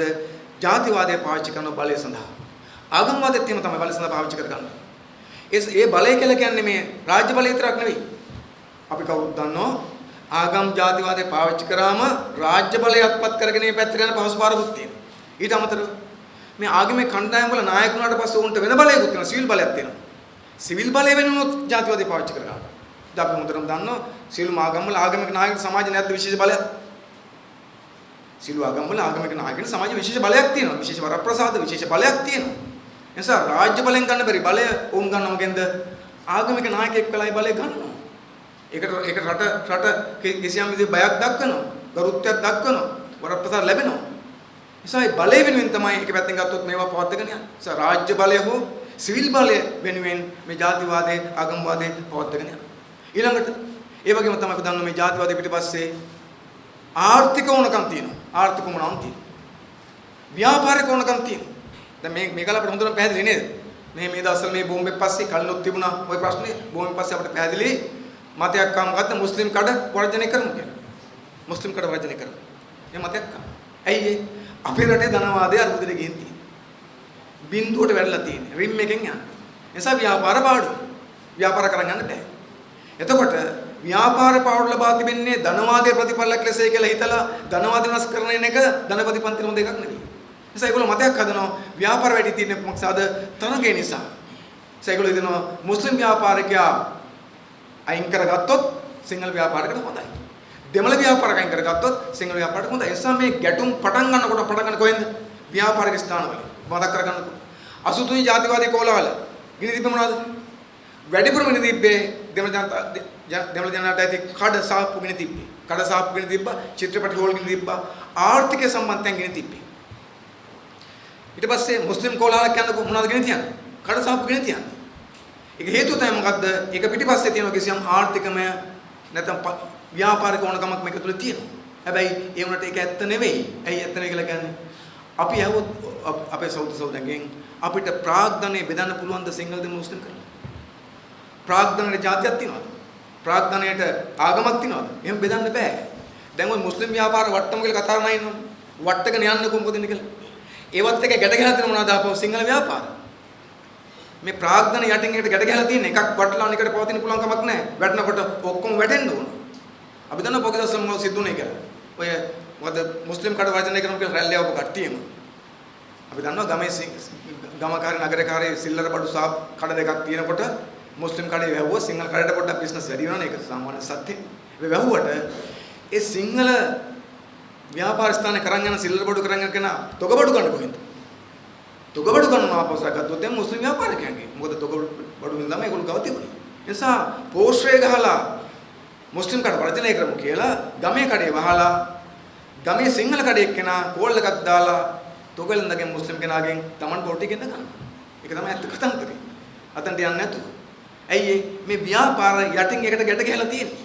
අපි අපේ රටේ තියෙන මහා දැවැන්ත ඔය බහුජාතික සමාගම් සහිත දැවැන්ත ව්‍යාපාරවල වන්න පුළුවන් ද මුස්ලිම් ප්‍රාග්ධනය කොයි එකද දෙමළ ප්‍රාග්ධනය කොයි එකද ඉස්ලාම් ප්‍රාග්ධනය කොයි එකද සිංහල බෞද්ධ ප්‍රාග්ධනය හොයන්න පුළුවන්. එහෙම වන්න බෑ. එක ප්‍රාග්ධනයක් තියෙන්නේ. නිසා මේක විද්‍යාත්මක වැරදි. ප්‍රාග්ධනයට જાතියක් මොකක් නැහැ. ප්‍රාග්ධනයේ තියෙනවා ඒක සූරක් කරනවා. ඒක තමයි තියෙන්නේ. ඒක උන්ට අපි වැඩ කරන ජනතාව දන්නවා. ඒ නිසා මේ මතු පිටින් හදාගත්තු වැරදි ආකල්පයක් තියෙනවා. ಜಾති ආගම් වලට බෙදාගෙන තියෙන එක දේශපාලකයෝ පාවිච්චි කරගන්නවා. ඊට පස්සේ ව්‍යාපාර අරබුදේ විසින් හදපු එකක් තියෙනවා. එක් ව්‍යාපාර වට්ටලා අනිත් ව්‍යාපාර කොට එන්න. ඒක විසින් මේ ಜಾතිවාදයේ පවතින පටන් ගන්න තියෙනවා. ඊළඟ ටයිම් එකෙන් අපි කවුද දන්නවා සමාජයේ අසමාන සැලකිල්ලක් තියෙනවා. ධනවාදයේ ස්වභාවය තමයි අසමාන සැලකීම. මේ අසමාන සැලකීම නිසා වෙන්නේ මොකද්ද? ඒ නිසා ಜಾතිවාදී මතුවේ. කෙනෙක් හිතනවා අරයට වඩා අපට අඩුවෙන් සැලකනවා කියලා. ඒගොල්ලෝ හැම එකකම ගත්තොත් එහෙම ඒ අඩුවෙන් සැලකන කණ්ඩායම් එකට එකතු වෙන උත්සාහ කරනවා තමන්ගේ ඒ අඩු සැලකිල්ලට එරෙහිව විරෝධය දක්වන්න. සමහර අසමාන සැලකීම කියන එක ජාතිවාදයේ ආගම්වාදයේ නිර්මාණ වීමට බලපාලා තිනවා. අසමාන සැලකීම කියලා කියන්නේ මොකද්ද? ඒක ධනවාදයේ රෝග ලක්ෂණයක්. ධනවාදයේ ಜಾති ලක්ෂණයක්. ජනවාදයේ ඥානවල තියෙන ලක්ෂණයක් තමයි අසමාන ලෙස සැලකීම. සමානව සැලකන්නේ කාටවත්. අපි දන්නවා අතීතයේ අපිට ප්‍රශ්නයක් තිබ්බා. ඒ කාලේ තිබුණා විශ්වවිද්‍යාලවල ළමයි තෝරගන්නකොට අදබ්බකමක් තිබ්බා. ජාතිකත් අංගන තෝරගත්තා. ඒතොර ඒක පාවිච්චි කරත්ත දෙමළ අය ඔවුන්ට අසමානව සලකනවා කියලා. සමාජය ඇතුළත අයිතිවාසිකම් දෙන්න බැරුණාට පස්සේ අසමානව සැලකීමත් මේ ජාතිවාදී සඳහා පාවිච්චි වෙලා තියෙනවා. ඒ වගේම අනිත් පැත්තෙන් ගත්තොත් අපි කවුරුත් දන්නවා අපේ සමාජයේ පොදු පීඩාවක් තියෙනවා. අපි හැමෝම ජීවත් වෙන පීඩාවකනේ. පොදු ජන පීඩාවක ජීවත් වෙනවා. ආර්ථිකේ වැටිලා, ව්‍යාපාර කඩා වැටිලා, ආදායම් මාර්ග නැති වෙලා, තමන්ගේ අවශ්‍යතාවන් ඉදු වෙන්නේ නැතුව ගිහිල්ලා, රැකියාව හොයාගන්න බැරි වෙලා, පීඩාවක ඉන්නේ. මේ පීඩාවක ඉන්න නිසා ඉන්නකොට ඒ ජනතාවට මේ පීඩාවේ මුල හොයාගන්න අමාරුයි. පීඩාවේ උල්පත තේරුම් ගන්න අමාරුයි. පීඩාව පටන් ගන්න කොහෙන්ද කියලා හොයාගන්න අමාරුයි. ඒ නිසා කොහොමද ගන්න? පීඩාවේ හේතුව, පීඩාවේ උල්පත, පීඩාවේ ආරම්භය තේරුම් ගන්න කරුණාට පස්සේ ඕන හිතනවා මේ පීඩාවට හේතුව තමන්ගේ අසල්වැසිය කියන්නේ. සිංහල අය හිතනවා තමන්ගේ තුල දෙන පීඩාවට හේතුව තමයි මුස්ලිම් සහ දෙමළ අය. දෙමළ අයත් එහෙම හිතනවා. මුස්ලිම් අයත් එහෙම හිතනවා. ඊට පස්සේ මොකද වෙන්නේ? සම්මෙන් මේ පීඩාව, ධනපතිකමේ පීඩාව ධනේශ්වර පන්තිට එන උදාහරණ වෙනුවට ධනපතිකමේ පීඩාව ප්‍රාග්ධනට එන උදාහරණ වෙනුවට ධනපතිකමේ පීඩාව තමන්ගේ අසලම ඉන්න මුස්ලිම් දෙමළ සිංහල අයට මුදාහැරීමේ ස්වභාවයක් තියෙනවා. ඒකට ධනපති පන්ති කැමතියි. මොකද ඒකෙන් වෙන දේ තමයි එක පන්තියේ මිනිස්සු එනකොට ගන්නවා ධනේශ්වර පන්ති ආරක්ෂා වෙන නිසා මේ ධනවාදී පීඩාව මුදාහැරීමේ මාර්ගයකසත් දැන් මේ ජාතිවාදී පාවිච්චිලා තියෙනවා. මොකද අපි මේ කියන්නේ අපි දන්නවා ලෝකයේ සමාජවාදී කඳුළු ශක්තිමත් කාලේ මේ ජාතිවාදී මේ මට්ටමින් තිබුණේ නැහැ. මේ ආගම්වාදී මේ මට්ටමින් තිබුණා. දාද ලෝකේ පුරාම මේ ඉස්ලාමීය ඔය උම්මතු අන්තවාදය බරපතල ප්‍රශ්න බවට පත් වෙලා තියෙනවා. මැද ප්‍රදේශ විතරක් නෙවෙයි යුරෝපීය රටවල මේක තියෙනවා. හැබැයි අපි කවුරුත් දන්නවා අපි ගත්තොත් 70 දශකේ 80 දශකේ 60 දශකේ ගත්තොත් එහෙම මේක මේ වට්ටමේ තිබුණේ නැහැ. සමාජවාදී කඳුරක් තිබිච්ච කාලේ සමාජවාදී චින්තනයේ ලෝකේ ටිකක් පැතිරලා තිබිච්ච කාලෙක ජාතිවාද තිබිච්ච කට ඉතාමත් අඩුයි. ආගමික අන්තවාදයක් තිබුණේ නැහැ. මැද ප්‍රදේශ රටවල් ගත්තොත් එහෙම අපි දන්නවා ජාතික මුක්ති අරගල වලින් නිදහස් ලැබපු රටවල් කීපයක් තිබ්බා. ඊජිප්තුවේ නසාරගේ පාලන කාලේ ඊජිප්තුවේ පාලන කරේ ශරියා නීතියෙන් නෙවෙයි. ඊජිප්තු පාලන කරේ මුස්ලිම් නීතියෙන් නෙවෙයි. ඊජිප්තු පාලන කරේ කුරාණේ නීතියෙන් නෙවෙයි. ඒක සාමාන්‍ය නීතියක්. ලිබරල් ධනචල නීති පාලන කරේ. කොටගමුන් යන්ද කාන්තාව සාමාන්‍ය විදිහට ජීවත් වුණා. ආගම සම්බන්ධ කරගත්තේ නැහැ උන් පාලනයට. ඊජිප්තු මුස්ලිම් රටක්. ඉරාකයේ සදාම් හුසේන්ගේ පාලන කාලය තුල ගත්තොත් එහෙම බාත් සමාජවාදී පක්ෂය විසින් පාලනය කරේ. ඉරාකයේ ඇතුලේ එක්තරා කාලයක් යනකම් අවසාන කාලේ මේක ටිකක් පිරිහුණා. මුල් කාලයක් ගත්තොත් එහෙම වුන් ආගම සම්බන්ධ කරගත්තේ නැහැ රාජ්‍ය පාලනයට. ශරියා නීති තිබුණේ නැහැ. ඒගොල්ලෝ රට පාලනය කරේ ආගමික මේ මූලධර්ම මත නෙවෙයි. ඒ නිසා ඒ පිරිමින්ට කාන්තාවන්ට කාටත් පොඩි දහසක් තිබුණා. මැද ප්‍රදේශ රටවල් ගණනාවක ඒ තත්ත්වය තිබුණා. පසු කාලෙක වෙනස් වෙන පටන් ගත්ත සමාජවාදී කඳුළු වැටීමත් සමාජවාදී චින්තාව දුබල වීමත් විශේෂයෙන්ම ගත්ත ඉරානයේ සිද්ධ වෙච්ච 1978 ඉරානයේ වෙනස්කම් ඉරානයේ විප්ලවය කියලා කියව එක ආගමික කණ්ඩායමක් ඉරානයේ බලය ගැනීමත් එක්ක මේ මත පැතිරෙන්න පටන් ගත්තා. ඒ නිසා ධනවාදයේ තියෙන තැන්වල තමයි මේක වැඩිපුර තියෙන්නේ. සමාජවාදී තියෙනවනම් මේක ගොඩක් අඩු වෙලා කියලා අපි උදේටම ඉතිහාසය දැකලා තියෙනවා. මේක ඇත්ත ගත්තොත් මේ ජාතිවාදය කියලා කියන්නේ ධනවාදයේ අර්බුදය විසින් නිර්මාණය කරන ධනවාදී අර්බුදයේ පීඩාව තේරුම් ගැනීමට බැරි නිසා ඒ පීඩාව ආගමික හෝ ජාතිවාදී ස්වභාවයෙන් ඔස්සේ මුදාහැරීමක් මේක ඇතුළේ තියෙනවා. බෝම්බ පුරගන්නෙත් ඒකට ගාන්නේ කපන්න කොටන මරන්නේ ඔක්කොම ඒකත් එක්ක දෙච්ච එක තමයි මේක අපිට දකින්න ඕනකම තියෙන්නේ. ඊළඟට අවසාන වශයෙන් ගත්තම අපි කවුරුත් දන්නවා මේක ඇතුලේ මිත්‍යාවක් තියෙනවා. මිත්‍යාවන් ගොඩක් තියෙනවා. විද්‍යාව වෙනකොට මිත්‍යාව තහවුරු වීම නිසා මිත්‍යාවන් ගොඩක් තියෙනවා. ඒ මිත්‍යාවන් නිසා තමයි මේ ගොඩක් දැන් අපි ගත්තොත් අපිට ඔය දැනගන්න ලැබුණාද ඔය අප්‍රේල් 21 වෙනිදා බෝම්බ පුරාගත්තු කට්ටිය ජාතික තෞහිද් ජමාත් සංවිධානය අය වුන් විශ්වාස කරා කියලා අන්‍ය ආගමිකයන්ට එරෙහිව වුන් එරෙහිව කටයුතු කරලා මරාගෙන මැරුණම මේ මැරිච්ච කෙනා ස්වර්ගයට යනවා කියලා. ඒතර මේක මිත්‍යාවක්. හැබැයි මිත්‍යා විශ්වාස කරාම මොකද සිද්ධ වෙන්නේ? ඒකට අනුව වැඩ ගන්න පටන් ගන්නවා. දැන් අපි ජීවත් වෙන 21 වෙනි සියවසේ විද්‍යාව හොඳටම පිළිලා තියෙනවා. හැබැයි විද්‍යාව පිරිච්ච තැනක මිත්‍යාව තාම තියෙනවා.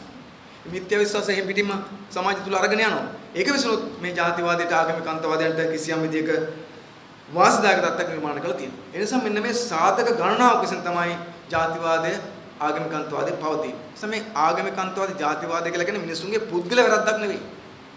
පුද්ගල වැරද්දක් නෙවෙයි සමාජ ප්‍රපංචයක්. නිසා මේ සමාජයක් ඇතුළත සම්ප්‍රදායෙන් පෞල් වලින් නිර්මාණය වෙච්ච ජාතිවාදයකගේ මතවාද වලට වෙන හැඩයක් ලබා දෙනවා ධනපති දේශපාලඥයෝ ව්‍යාපාරික ලෝකයේ ඇතුළේ එකක් තියෙන අවිද්‍යාව ඊට පස්සේ බලය සඳහා දෙන ඕනකම ඒ විසින් මේ ජාතිවාදයේ වපුරන වටපිටාවක් නිර්මාණය කරලා තියෙනවා. දැන් අපි ඉස්සරහ තියෙන ප්‍රශ්න මොකද්ද? මෙන්න මේ தත්ත්වය වෙනස් කරලා ජාතික සමගි හැදීම තමයි අපි ඉස්සරහ තියෙන ප්‍රශ්න. ඒක තමයි අපි කල්පනා කරේ.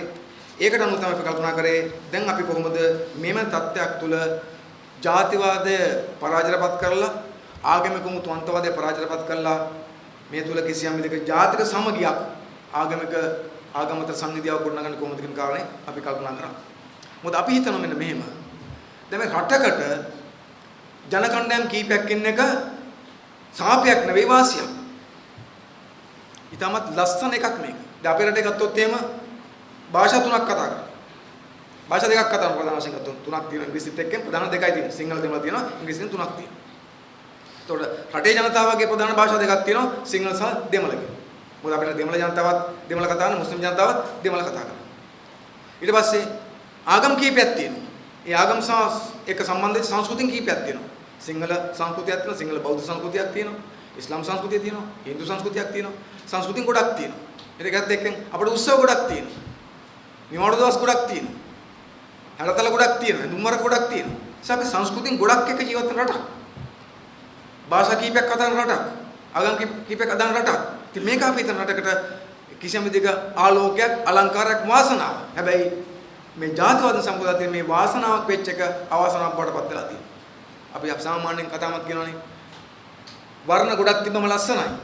දේ දුන්න ලස්සන වෙන්නේ වර්ණ ගොඩක් තියෙන නිසා. වෙන් කරන්න බැරි විලස එකිනෙකට එල්ල තියෙන නිසා. හැබැයි දේ දුන්නේ පාට වෙන් කරලා ගත්තොත් එහෙම එතන දේ දුන්නක් නැහැ, ලස්සන නැහැ. තනි මලකට වඩා මල් පොකුරක් ලස්සනයි කියලා. ඒ මල් පොකුරෙත් එකපාරට මල් නෙවෙයි වර්ණ කීපයක් මල් තිබ්බොත් ඒත් ලස්සනයි. සුවඳ කීපයක් තිබ්බොත් ඒත් සුවඳ වැඩි. ඒ නිසා මේ විවිධත්වය කියන එක තමයි හොඳයි. සමේ විවිධත්වය ඒකත්වය තුල තියෙනවා නම් ඒ විවිධත්වය අපිට එකට තියාගන්න පුළුවන් නම් අපි හිතනවා ඒක තමයි රටකට තියෙන ලොකුම වාසනාව. නමුත් අවාසනාවට වගේ ගත්තොත් අපේ රටේ විවිධත්වය තියෙන්නේ එකිනෙකා සමග එන කොටා ගැනීමට මිසක් එකිනෙකා අතර සමගිය හදලා මේ විවිධත්වයේ රටකට ආලෝකයක් වාසනාවක් කරගන්න පැත්තට නෙවෙයි තියෙන්නේ. ඒක තමයි අපි ඉස්සරහ තියෙන ලොකුම අරුබුදේ වඩපත් ගන්න. ඉතින් එන තත්ත්වයක් තුළ අපි කල්පනා කරේ මෙන්න මේ යෝජනා මාලාව දාලා මේ තත්ත්ව වෙනස් කිරීම තා කිසියම් ප්‍රවේශයක් ගන්න පුළුවන් කියලා තමයි අපි කල්පනා කරන්නේ. නිසා අපි යෝජනා මාලාවේ අපි පැති කීපයක් පිළිබඳව සාකච්ඡා කරගත්තා. එකක් තමයි අපි කල්පනා කරේ මේකෙදි මේ රාජ්‍යයට කාර්යයක් පැවරෙන සලසින් ගත්තා. රාජ්‍ය ස්වභාවයක් තියෙනවානේ. අපේ රටේ ශ්‍රී ලංකාවේ රාජ්‍ය කුමන වර්ගයකද? ඒ රාජ්‍ය ස්වභාවය ඉතා වැදගත් රටකට. අපේ රටේ ජීවත් වෙන්නේ අපේ රට බහුජාතික බහු ආගමික රාජ්‍යයක් නම් ඒ රාජ්‍ය ස්වභාවය එලෙස තිබ්බොත් තමයි සියලු ජනතාවන්ට සමාන අයිතිවාසිකම් ලැබිලා කවුරුත් ඒ රටේ පුරවැසියෝ ජීවත් වෙන්නේ. දැන් අපි කවුරුත් දන්නවා අපේ රටේ කවුරු අකමැති වුණත් කැමති වුණත් මේ රටේ සිංහල දෙමළ මුස්ලිම් ජනයා ජීවත් වෙනවා. අපිට හිතන්න පුළුවන්ද සිංහලයිට හිතන්න පුළුවන්ද මුස්ලිම් ජනයාගෙන් තොර ශ්‍රී ලංකාවක් ගැන? මේක යථාර්ථය නෑ. මුස්ලිම්යිට හිතන්න පුළුවන්ද මොකක් කර කළ සිංහලයිගෙන් තොර ශ්‍රී ලංකාවක් ගැන? මුස්ලිම් විතරක් කියන්නේ මේක යථාර්ථය නෑ. දෙමළයිට හිතන්න පුළුවන්ද අනිත් දෙක නැතුව දෙමළ අය විතරක් ශ්‍රී ලංකාව? එහෙම වෙන්නේ නෑ කවදාවත්. නිසා අපේ රටේ සිංහල දෙමළ මුස්ලිම් කියන ජාතිකත්වයන් තුනම ජීවත් වෙනවා. ඒක ලක්කන්න බෑ. එහෙමනම් රාජ්‍ය සභාවත් මොකද්ද? රාජ්‍ය සභාවකෙමත් තියෙන මෙන්න මේ ජීවත් වෙන කණ්ඩායම් තුනටම සමාන අයිතිවාසිකම් ලබා දිය යුතු තියෙනවා. සමාන අයිතිවාසිකම්. රාජ්‍ය ස්වභාවය. රාජ්‍ය කියන්නේ මොකක්ද? ඒ රාජ්‍ය තුල ජීවත් වෙන සියලුම ආගම් අදහන අයට, සියලුම භාෂා කතා කරන සියලුම ජාතිකත්වයන්ට සමානව සලකන රාජ්‍යයක් තියෙනවා නම් එතන ජාතිවාදයේ අඩු කරන්න පුළුවන්, ජාතික සමගිය හදන්න පුළුවන්කම තියෙනවා. නමුත් අපේ රටවල රාජ්‍ය තුල පවා, රාජ්‍ය ප්‍රතිපත්ති තුල පවා මේ බලය වෙනුවෙන් මේ වෙනස්කම් පවත්වාගෙන ගිහිලා තියෙනවා. ඒ නිසා අපේ යෝජනාව තිබුණේ මොකද්ද? මෙන්න මේ රාජ්‍ය ස්වභාවය අපි බහු ජාතික බහු ආගමික රාජ්‍යයක් වෙනක පිළි අරගෙන මේ අපේ රටේ ජීවත් වෙන සියලුම ජනතාවන්ට සමානව සලකන. ඔවුන් නීතියෙන් සමාන වෙන්න ඕන.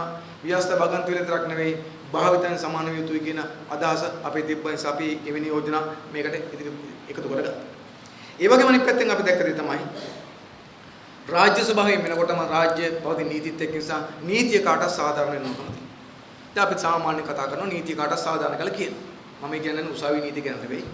රටක නීති තියෙනකොට ඒ නීති ඒ රටේ ජීවත් වෙන පුරවැසියෝ ඔක්කොටම සමාන වෙන්න ඕන. හැම පුරවැසියාම එක නීතියකින් බැඳී ඉන්න ඕනකම තියෙනවා. නමුත් අපි දන්න කාරණේ මොකක්ද? අපි දන්න කාරණේ තමයි අපේ රටේ මේ ධනවාදී විසින් හදපු නීති පද්ධතියක් තියෙනවා. අතීතයේ අපට ලැබිච්ච, සුද්ධංගෙන් ලැබිච්ච, විදේශයෙන් ලැබිච්ච ඒ නීති තියෙන ASCII අපේ රටේ එක් ජන කණ්ඩායම් වල සමහර නීති ඉතුරු වෙලා තියෙනවා මේක ASCII වෙන වෙන නීති හැටියට. ඒක විසින් අදපු අරුබුදයක් තියෙනවා.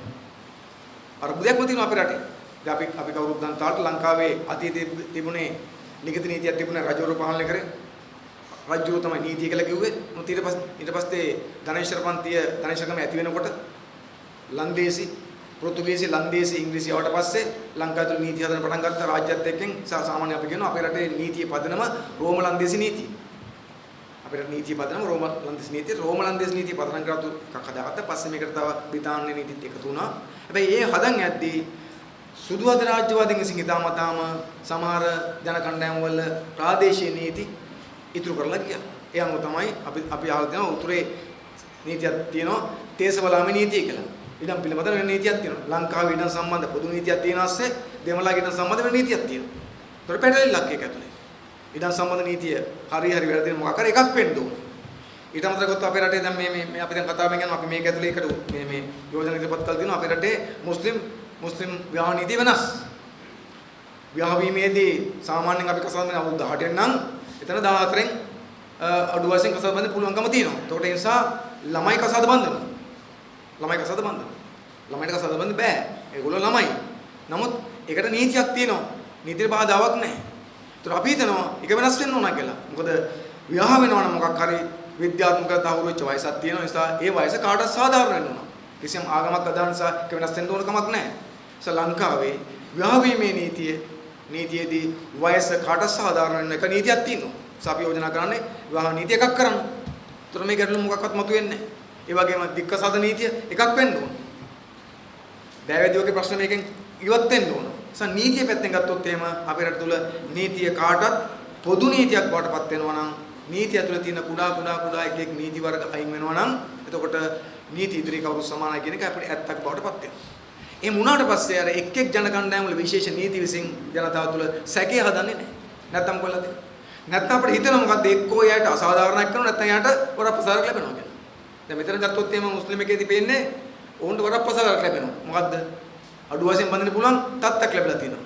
විවාහ කීපයක් කරගන්න පුළුවන් වෙලා තියෙනවා. නිසා විවාහ නීතියේදී බහු විවාහ ක්‍රමය සහ ළමා විවාහ මේ දෙකම අරබුදයක් සමාජයක් ඇතුළේ. ඉතින් අපි හිතනවා ඒකෙම වෙන්න ඕනේ නැහැ. ඒක වෙනස් වෙන්න ඕන. අඩු ගන්න මනුෂ්‍යත්වේ නාමයෙන්. ළමා අයිතිවාසිකම් ගැන හිතුවත් මේක වෙනස් වෙන්න ඕනකම තියෙනවා. නිසා බහු විවාහ වගේම ළමා විවාහ කියන එක නීතියෙන්ම ඉවත් විය යුතු තියෙනවා. ඒව නීතිය ඇස්සේ තියන් යන එක මෙවැනි අරබුදයන්ට කිසියම් හේතුවක් වුණා කියලා අපි දැක්ක නිසා අපි කල්පනා කරා ඒ යෝජනාව මේකට ඉදිරිපත් විය යුතුයි කියලා.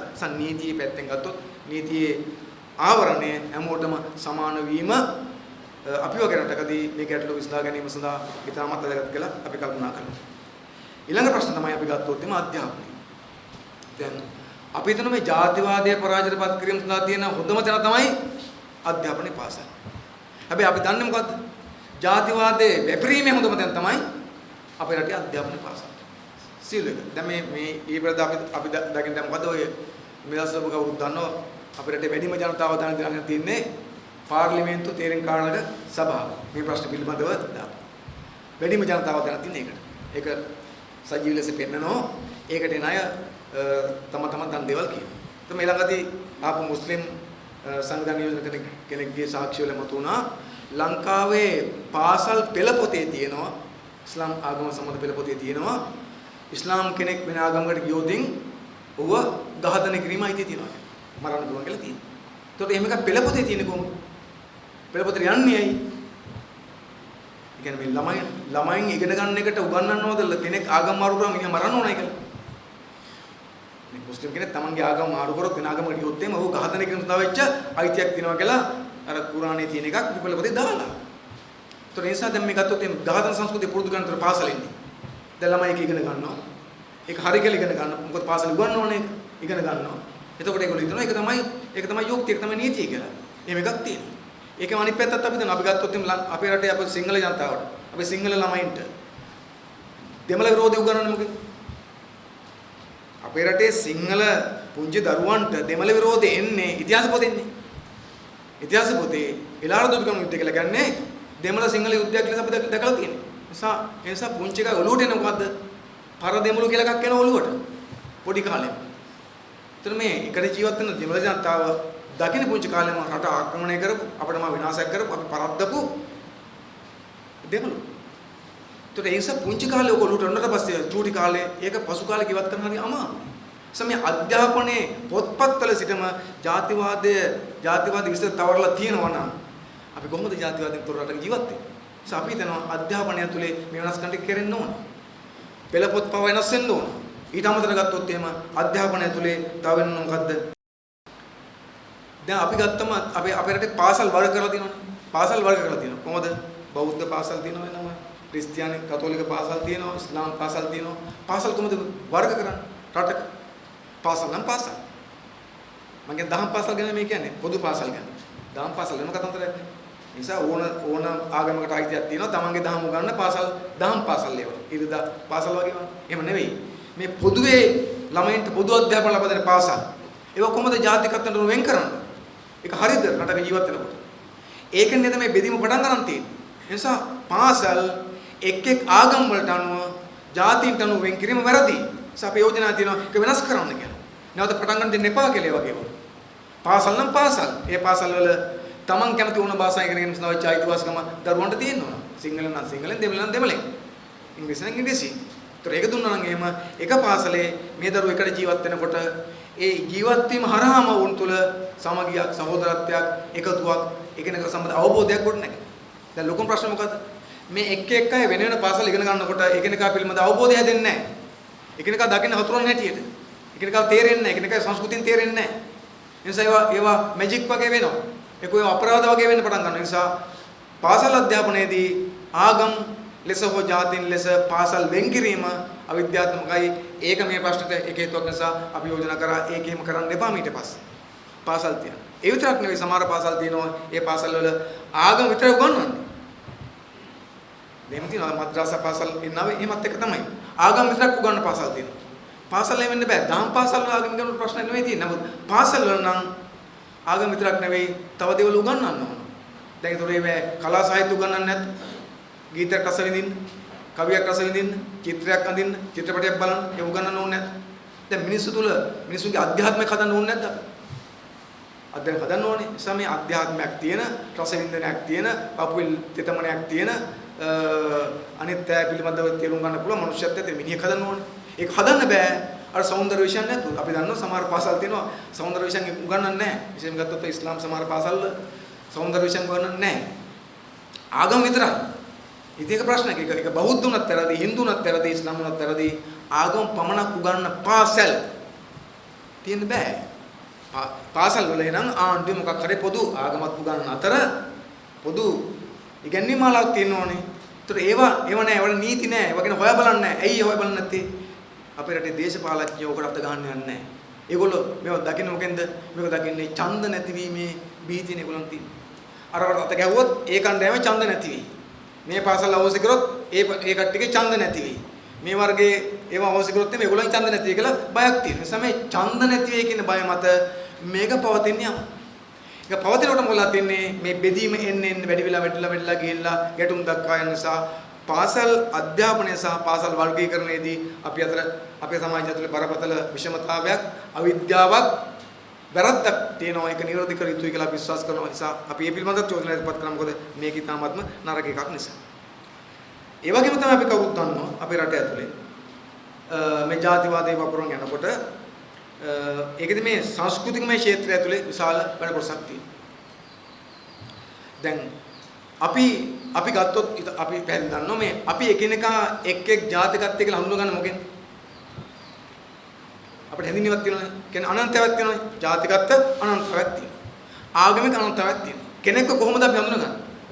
ආවල් ආගමික ආවල් ජාතිය කියලා. අපිට පුළුවන් ඔහු කතා කරන භාෂාවෙන් හඳුනගන්න පුළුවන් ආවල් ජාතිය කියලා. කතා කරන භාෂාවෙන්. ශරීර ලක්ෂණ හඳුනගන්න අමාරුයි. දැන් අපේ රටේ ගත්තොත් එහෙම සිංහල දෙමළ මුස්ලිම් ජනතාව ශරීර ලක්ෂණ පමණක් පෙළෙන් අඳුර ගන්න බෑ. දැන් අපිට මේ මොකද්ද යුරෝපීය ජාතිකයෝ ආසියානු ජාතිකයෝ වෙන් කරලා අඳුර ගන්න පුළුවන්. මොකද ඒක වෙනම එකක් නේ. ශරීර ලක්ෂණ වෙනස්. අපිට අප්‍රිකානු ජාතිකයෝයි ආසියානු ජාතිකයෝ වෙන් කරලා අඳුර ගන්න පුළුවන්. ශරීර ලක්ෂණ වෙනස්. දැන් පොඩි කලම් වෙමුකුත් තියෙනවා. හැබැයි අපිට අපේ රටේ ජීවත් වෙනකොට මේ සිංහල දෙමළ මුස්ලිම් වෙන් කරලා අඳුර ගන්න එක, ක්‍රිස්තියානි බෞද්ධ වෙන් කරලා අඳුර ගන්න එක ශරීර ලක්ෂණ කරගන්න බෑ. මොකද අපි පාවිච්චි කරගන්නේ? අපි පාවිච්චි කරගන්නේ ඒක භාෂාව නැත්තම් අර ආගමික සංකේත නැත්තම් ඇඳුම් පැළඳුම් සංස්කෘතිය. එනිසා මේ ඇඳුම් පැළඳුම් සංස්කෘතිය විසින් තමයි සංස්කෘතික ලක්ෂණ විසින් තමයි අපි ඒකට හඳුනගන්නේ. සංස්කෘතික ලක්ෂණ. එතකොට ඒක ප්‍රශ්නයක්ද? ප්‍රශ්නයක් නෙවෙයි. එක් සංස්කෘතියට අදාළ කරන වෙනස් සංස්කෘතික ලක්ෂණ තියෙනවා. ඒක ප්‍රශ්නයක් නෙවෙයි කාටවත්. ඒක තියෙන්න ඕන. ප්‍රශ්නේ වෙන මොකද්ද? ප්‍රශ්නේ තමයි අන්නේ සංස්කෘතික ලක්ෂණ අර සමාජයේ පොදු එකතුව දිශාවට, සමාජය එකතු කරන දිශාවට, සමාජයේ සාමූහික දිශාවට තියෙන වෙනුවට එකිනෙකාගේ වෙන් කරන පැත්තට තියෙනවා නම්, සැකේ අවිශ්වාස හදන පැත්තට තියෙනවා නම් එතන කිසියම් ගැටලුවක් මතුවේ. කියන්නේ සමහර අය මේ අනන්තයෙන් පවත්තන් යනවා අන් අයට තමන්ගේ කිසියම් වෙනස්කම් පෙන්වීම සඳහාම මේක පවත්තන් උත්සාහ කරනවා. ඒකට තමයි අර මූලධර්මවාදී ලෙස ඇඳුම් පැළඳුම් ගැන හිතන්නේ. පොදු ඇඳුම් පැළඳුම් වෙනුවට ඇඳුමෙන් පෙන්න හදන මං ආවල් ආගමයි කියලා. ඇඳුමෙන් පෙන්න හදන මං ආවල් ජාතිය කියලා. ඒක එක්තරා ප්‍රමාණයක එහාට ගියාට පස්සේ ඒකෙන් අර සමගියකින් වෙන් වෙලා වෙන පැත්තකට ගමන් කරන්නේ තියෙනවා. මම හිතන්නේ මේ අද කාලේ ලොකු ආందోලනයක් වුණා. ඔය මුස්ලිම් ජනතාවගේ කාන්තාවන් අඳින ඇඳුම පිළිබඳ ගැටලුවක් මතුවලා තිබුණා. දැන් අපි කවුරුත් එකක් තහනම් කරලා තියෙන්නේ. සම්පූර්ණ මූණවාන ඇඳුම් තහනම් කරලා තියෙන්නේ. කෙනෙකුට තර කරන්න පුළුවන් තමන් කැමති ඇඳුමක් ඇඳීමේ නිදහස අපිට තියෙනව නේද කියලා. ඒක ඇත්තක් තියෙනවා. කෙනෙකුට අයිතියක් තියෙනවා තමන් කැමති ඇඳුමක් අඳින්න. හැබැයි ඒ තමන් කැමති ඇඳුම අඳිනකොට ඒක පොදු සමාජයේ පොදු පැවැත්මට හානිදායක නොවෙන්න අදින්නත් අපට වගකීමක් කාටවත් තියෙනවා. සැකේ ඇති වෙන්නේ නැති වෙන්න, අවිශ්වාසය ඇති වෙන්නේ නැති වෙන්න අඳින්න අපට එහෙම වගකීමක් අපි කාටවත් තියෙනවා. මොකද ඔය ප්‍රජාතන්ත්‍රවාදී සංකල්පයක් නේ. කෙනෙකුට තමන් කැමති ඇඳුමක් ගැනීම ප්‍රජාතන්ත්‍රවාදී සංකල්පයක්. අපිට එහෙම නිදහසක් තියෙනවා. තමන් කැමති ඇඳුම. ඒ වුණාට ඔය ඇමරිකාවේ හිටපු ජනාධිපති හිටියේ ඒබ්‍රහම් ලින්කන් කියලා. ඒබ්‍රහම් ලින්කන් කියන ඇමරිකානු ජනාධිපතිවරු වෙලාව කිව්වා ප්‍රජාතන්ත්‍රවාදී ගැන කතා කරද්දී ප්‍රජාතන්ත්‍රවාදික නිදහස ඒකදී ඔය කිව්වා උදාහරණයක් ඔබට ඔබගේ සැරෑටිය වනමින් යාමේ නිදහස මගේ නහය ගාවින් කෙලවර වෙනවා කියලා. ඔබට ඔබගේ සැරෑටිය වනමින් යාමට නිදහස මගේ නහය ගාවින් කෙලවර වෙනවා. අපිට නිදහස කියන එකේ උපරිමයක් නැහැ. ඒක සීමාවක් තියෙනවා. කියන්නේ අපිට Taman ඔය බස් තමරගෙන කට්ටියක් යන යුරෝපේ කැදෙන්නේ. තමන්ගේ බස්තම වනවන යන්න පුළුවන්. හැබැයි වනන එක අනිත් කෙනාගේ නහය ගාවෙන් නතර වෙනවා. නහය වදින්න බෑ. එතකොට ඒක තව කෙනෙක් නිදහස අවශ්‍යමක් වෙනවා. සමහර අපි නිදහස කියන සංකල්පය ගත්තමත් ඒක පාවිච්චි වෙන කොහොමද? ඒක පාවිච්චි වෙන්න ඕනකම තියෙන්නේ හැමෝගේම අයිතිවාසිකම් රැකෙන මට්ටමට. ඒ නිසා අපට අයිතියක් නැහැ. අන් අයගේ අයිතිවාසිකම් අන් අයගේ නිදහස නැති කරමින් අපි නිදහස පාවිච්චි කරන අපිට කාටවත් අයිතියක් නැහැ. නිදහස කියන සාමූහික එකක්. ඒක සීමිත සංකල්පයක්. ඒ නිසා අපි ඇඳුම් පැළඳුම් පැත්තෙන් ගත්තමත් අපි සංස්කෘතිකමය අනන්තයෙන් පැත්තෙන් ගත්තමත් කිසි ප්‍රශ්නයක් නැහැ. අනන්තයෙන් තියෙන්න ඕන එක ලස්සනයි හොඳයි. හැබැයි ඒවා අර සමාජයක පොදු පැවැත්මට හානි කරන මට්ටමට තියෙන්න ඕන නැහැ කියන තමයි අපි කල්පනා කරන්නේ. නිසා අපි කල්පනා කරා මෙන්න මේ ඇඳුම් පැළඳුම් සහ සංස්කෘතික ලක්ෂණ වලදී ඒ ආගමික නායකයින් ඒ ආගමවල ප්‍රධානීන් කල්පනා කරලා කතා කරලා තමන් ස්වේච්ඡාවෙන් මේ සම්බන්ධ වෙනසක් කරගන්න ඕන එක සමාජෙත් තමත් හොඳයි. අපේ පුරවැසියන්ට වගකීමක් තියෙනවා එලෙස තමන්ගේ පැත්තෙන් කිසිම වෙනසක් කරගෙන යන්න වගකීමක් තියෙනවා. අපේ රටේ අපි ශ්‍රී ලංකාවේ ඉන්නේ. අපි හිතන අපේ රටේ ඉන්න කවුරු ශ්‍රී ලාංකික වෙන්න ඕන. අපේ රටේ සිංහලයා ශ්‍රී ලාංකික සිංහලෙක් වෙන්න ඕන. අපේ රටේ දෙමළ ජනතාව ශ්‍රී ලාංකික දෙමළ වෙන්න ඕන. අපේ රටේ මුස්ලිම් ජනයා ශ්‍රී ලාංකික මුස්ලිම් වෙන්න ඕන. එහෙම නැතුව ඒ අය ශ්‍රී ලාංකික වෙන අතරම වෙන එකක් වෙන්න ගත්තොත් මෙතන කිසියම් ගැටුමක් මතුවෙනවා. අපේ රටේ දෙමළ ජනතාව ශ්‍රී ලංකාවේ ජීවත් වෙද්දී තමිල්නාඩු දෙමළ වෙන්න ගියාම ගැටුමක් මතුවෙන්න පුළුවන්. අපේ රටේ මුස්ලිම් ජනයා ශ්‍රී ලංකාවේ ජීවත් වෙද්දී අරාබි මුස්ලිම් වෙන්න ගියාම අවුලක් මතුවෙන්න පුළුවන්කම තියෙනවා. ඒ නිසා ශ්‍රී ලාංකික මුස්ලිම් ජනතාවක් ශ්‍රී ලාංකික දෙමළ ජනතාවක් ශ්‍රී ලාංකික මුස්ලිම් සිංහල ජනතාවක් නම් ජීවත් වෙන්නේ. එතකොට අපි ඔක්කොම අවසන් ගත්තොත් ඔක්කොම ශ්‍රී ලාංකිකයෝ පොඩි වෙනස්කම් තිබ්බට. එවැනි තත්ත්වයක් තුළ අපි හිතනවා මේ ජාතිවාදය අඩු කරගන්න ගොඩක් පුළුවන්කම තියෙනවා. ශ්‍රී ලාංකයන් සිතන්න අපිට පුළුවන්කමක් තියෙනවා. අපිට අතීතයේ ජීවත් වුණේම තමයි. නමුත් පසු කාලයක මේ එක එක රටවලින් ආපු සමහර බලපෑම් නිසා මෙන්න මේ තත්ත්වය වෙනස් වෙන පටන් ගන්න නිසා අපි හිතන මේ සංස්කෘතිමය ක්ෂේත්‍රයට විශාල වගකීමක් තියෙනවා. කලා සංස්කෘතික ක්ෂේත්‍රෙත් දෙකටම මේ වගකීම තියෙනවා. මම අකලනොත් කියන නිසා ඔය සමහර ආගමික සංකල්පවල මේ සෞන්දර්යාත්මක දේවල් තහනම් කරලා තියෙන එක ඒවා ප්‍රතික්ෂේප කරලා තියෙන එක ඉතාමත් හානිකරයි. හැම දිනකටම මේ සෞන්දර්ය විෂයන් ඉගෙන ගන්න අවස්ථාව ලබා දෙන සෞන්දර්යාත්මක විෂයන් සමග සම්බන්ධය හදනවා නම් ඒක ඇතුලේ සංස්කෘතිකමය සම්බන්ධයක් අපිට හදාගැනීමේ ඉඩකඩ තියෙන නිසා ඒ පැත්ත පිළිබඳවත් අපි අපේ යෝජනා මාලාවේ කරුණු ඉදිරිපත් කරලා තියෙනවා. ඒ වගේම අනිත් පැත්තෙන් ගත්තොත් අපි කවුරුත් දකිනවා අපිට මේ කාර්යයේදී ජනමාධ්‍ය ඇසිරීමත් ඉතා වැදගත්කම තියෙනවා. දැන් අපි ගත්තොත් අපේ රටේ ජනතාව තුළට මත තියෙනවා. ජනතාව තුළ කිසියම් මත තියෙනවා. බොහෝට ගත්තොත් ජනතාවට තොරතුරු ගෙනියන්නේ අදහස් තරක මත ගෙනියන්නේ ජනමාධ්‍ය හරහා. අපි ජීවත් වෙන්නේ ජනමාධ්‍ය සමාජයේ ආධිපත්‍ය ලබාගත් යුගයක. ඉස්සර වගේ නෙවෙයි. විශේෂයෙන් ගත්තොත් එම අපි මේ ඉලෙක්ට්‍රොනික මාධ්‍ය, මේ විද්‍යුත් මාධ්‍ය අපි සමාජයේ ආධිපත්‍ය දරමින් ඉන්නවා. සමාජ චින්තන හැසිරීමේ ආධිපත්‍ය වුණත් තියෙන්නේ. ඒවා බහුජාති සමාගම් වෙන්න පුළුවන්. ඒක ප්‍රශ්නයක් නෙවෙයි. නමුත් ඒ ජනමාධ්‍ය වල කාර්යභාරය හොඳින් තේරුම් ගත්තේ නැත්නම් ජනමාධ්‍යත් දේශපාලඥයන්ගේ ධනපති දේශපාලඥයන්ගේ උපකරණ බවට මෙලම් බවට පත් වුණොත් එතන ගැටුමක් මතුවෙන්න ඉඩ කඩ තියෙනවා. ඒ නිසා අපි ජනමාධ්‍ය හැසිරීම සම්බන්ධ ප්‍රශ්න ගත්තමත් තියෙන මොකද්ද ජනමාධ්‍ය හැසිරීමකට හැම විටකම අර ජාතිවාදයෙන් ඇවිලෙන ප්‍රවෘත්ති නිර්මාණය කිරීමෙන් බලකිනවනම් ජාති ආගමික හෝ ජාතිගත වෙනස්කම් ඉස්මතු කිරීමේ ස්වභාවයෙන් වළකිනවා නම් ජාතික සමගිය හැදෙන පැත්තට තමන්ගේ ප්‍රවෘත්ති නිර්මාණය කරගන්නවා නම් ඒක ඉතාමත් හොඳයි. මොකද අපි මේක යෝජනාවක් දාලා තියෙනවා. ඒ කියන්නේ ආගමික නොවන ප්‍රවෘත්ති වාර්තාකරණයේදී කිසියම් සිද්ධියක් වාර්තා කරද්දී ඒ අදාළගේ ආගම කියන්න ඕනේ නැහැ. ආගමික ප්‍රවෘත්තියක් නම් කියන්න වෙනවනේ. පන්සලක් විවෘත කරනවා ඒක ආගමික වැඩක් නේ. ඒතකොට මේ ප්‍රවෘත්ති කියනවා අවල් පන්සල විවෘත කරේ කියලා. ඒක ප්‍රශ්න නෙවෙයි තියෙන්නේ. අවල් පල්ලියක කරන එක කියන්නේ නෙමෙයි. සාමාන්‍ය තරක සමහර අපිට තියෙන තමයි වාහන අනතුරක් සිද්ධ වෙනවා. වාහන අනතුරක් වුණා. වාහන අනතුරක් සිද්ධ වුණාම මේ වෙනවනේ.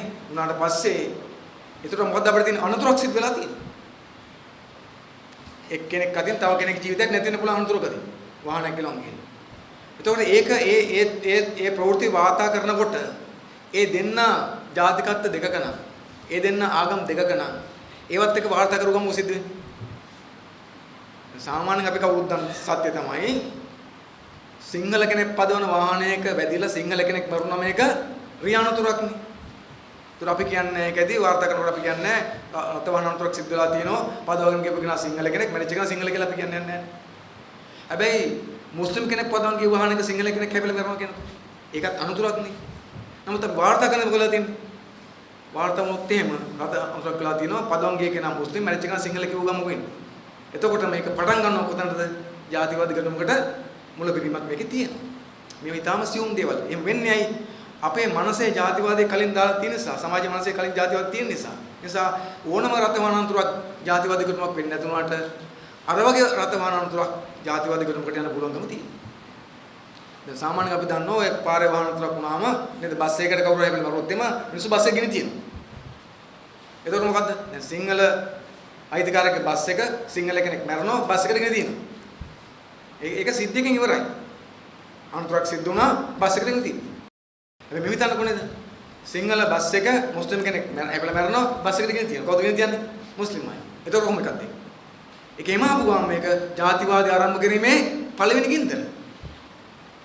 ඒක මේ සමාජයේ තියෙන හැම එකක්. ඒතකොට ඒ නිසා තමයි අර මේ ප්‍රවෘත්ති වාතාකරණයේදී අපි කියන්නේ හැම එකම ගත්තම ඔන්න ඔය අනතුර පිළිබඳ අවබෝධයෙන් වාර්තාකරණය සිද්ධ වෙනවා නම් ඒක සමාජයේ ඉතාමත් හොඳ එකක් බවට පත් වෙනවා. ඒ නිසා ආගමික අවස්ථා වාර්තාකරණයේදී හැරෙන අවස්ථාවලදී ඒ අදාළ පුද්ගලයන්ගේ ආගම හෝ ජාතිය අදාළ නැතුව මිනිස්සු ලෙස වාර්තාකරණය වෙනවා නම් අපි හිතනවා මේ තත්ත්වය වෙනස් කරන්න පුළුවන් කියලා අපි එහෙම යෝජනාවක් ඉදිරිපත් කරනවා. මොකද ජනමාධ්‍යට ඇත්තගත්තොත් විතර අපි ජනමාධ්‍ය අපේ සෞදු ටිකේ ඉන්නවා.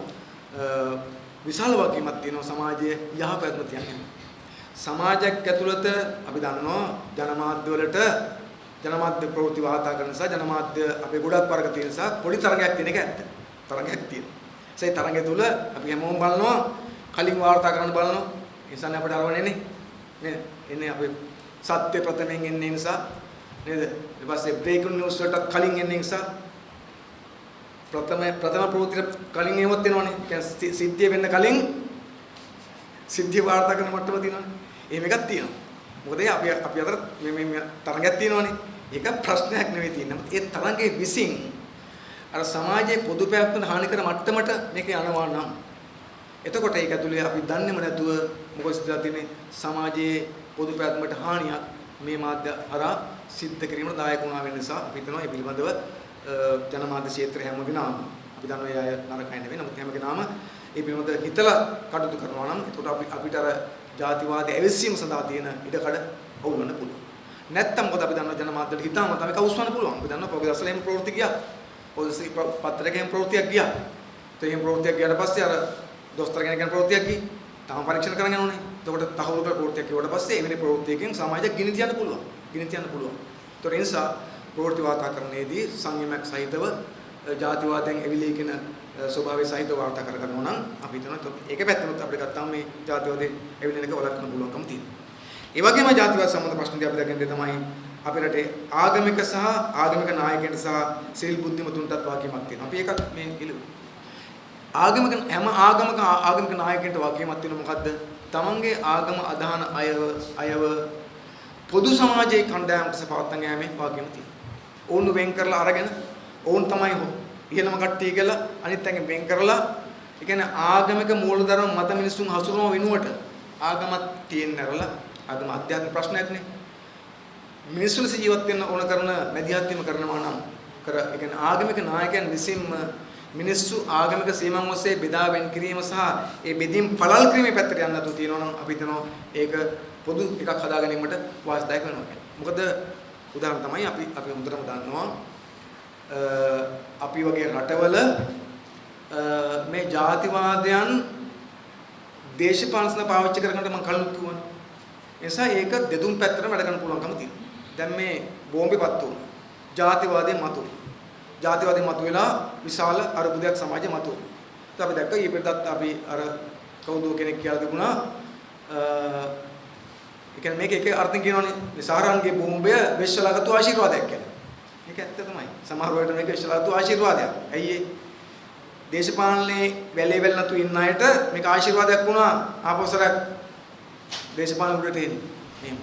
තව සමහර අයට මුස්ලිම් ජනතාවට පහර දෙන්න ඔවුන් යට කරගන්න අවස්ථාවක් නැතු ඉන්න අයට මේක හේතු කරගුණා ඔවුන්ට පහර දෙන්න යට කරගන්න අවස්ථාවක් කොටපත් කරගන්න. විවිධයට මේවා ගන්න පුළුවන් එක අර්ථය. නිසා මේවා ඇත්ත ආශිර්වාද බවට පත් වෙනවා තමයි.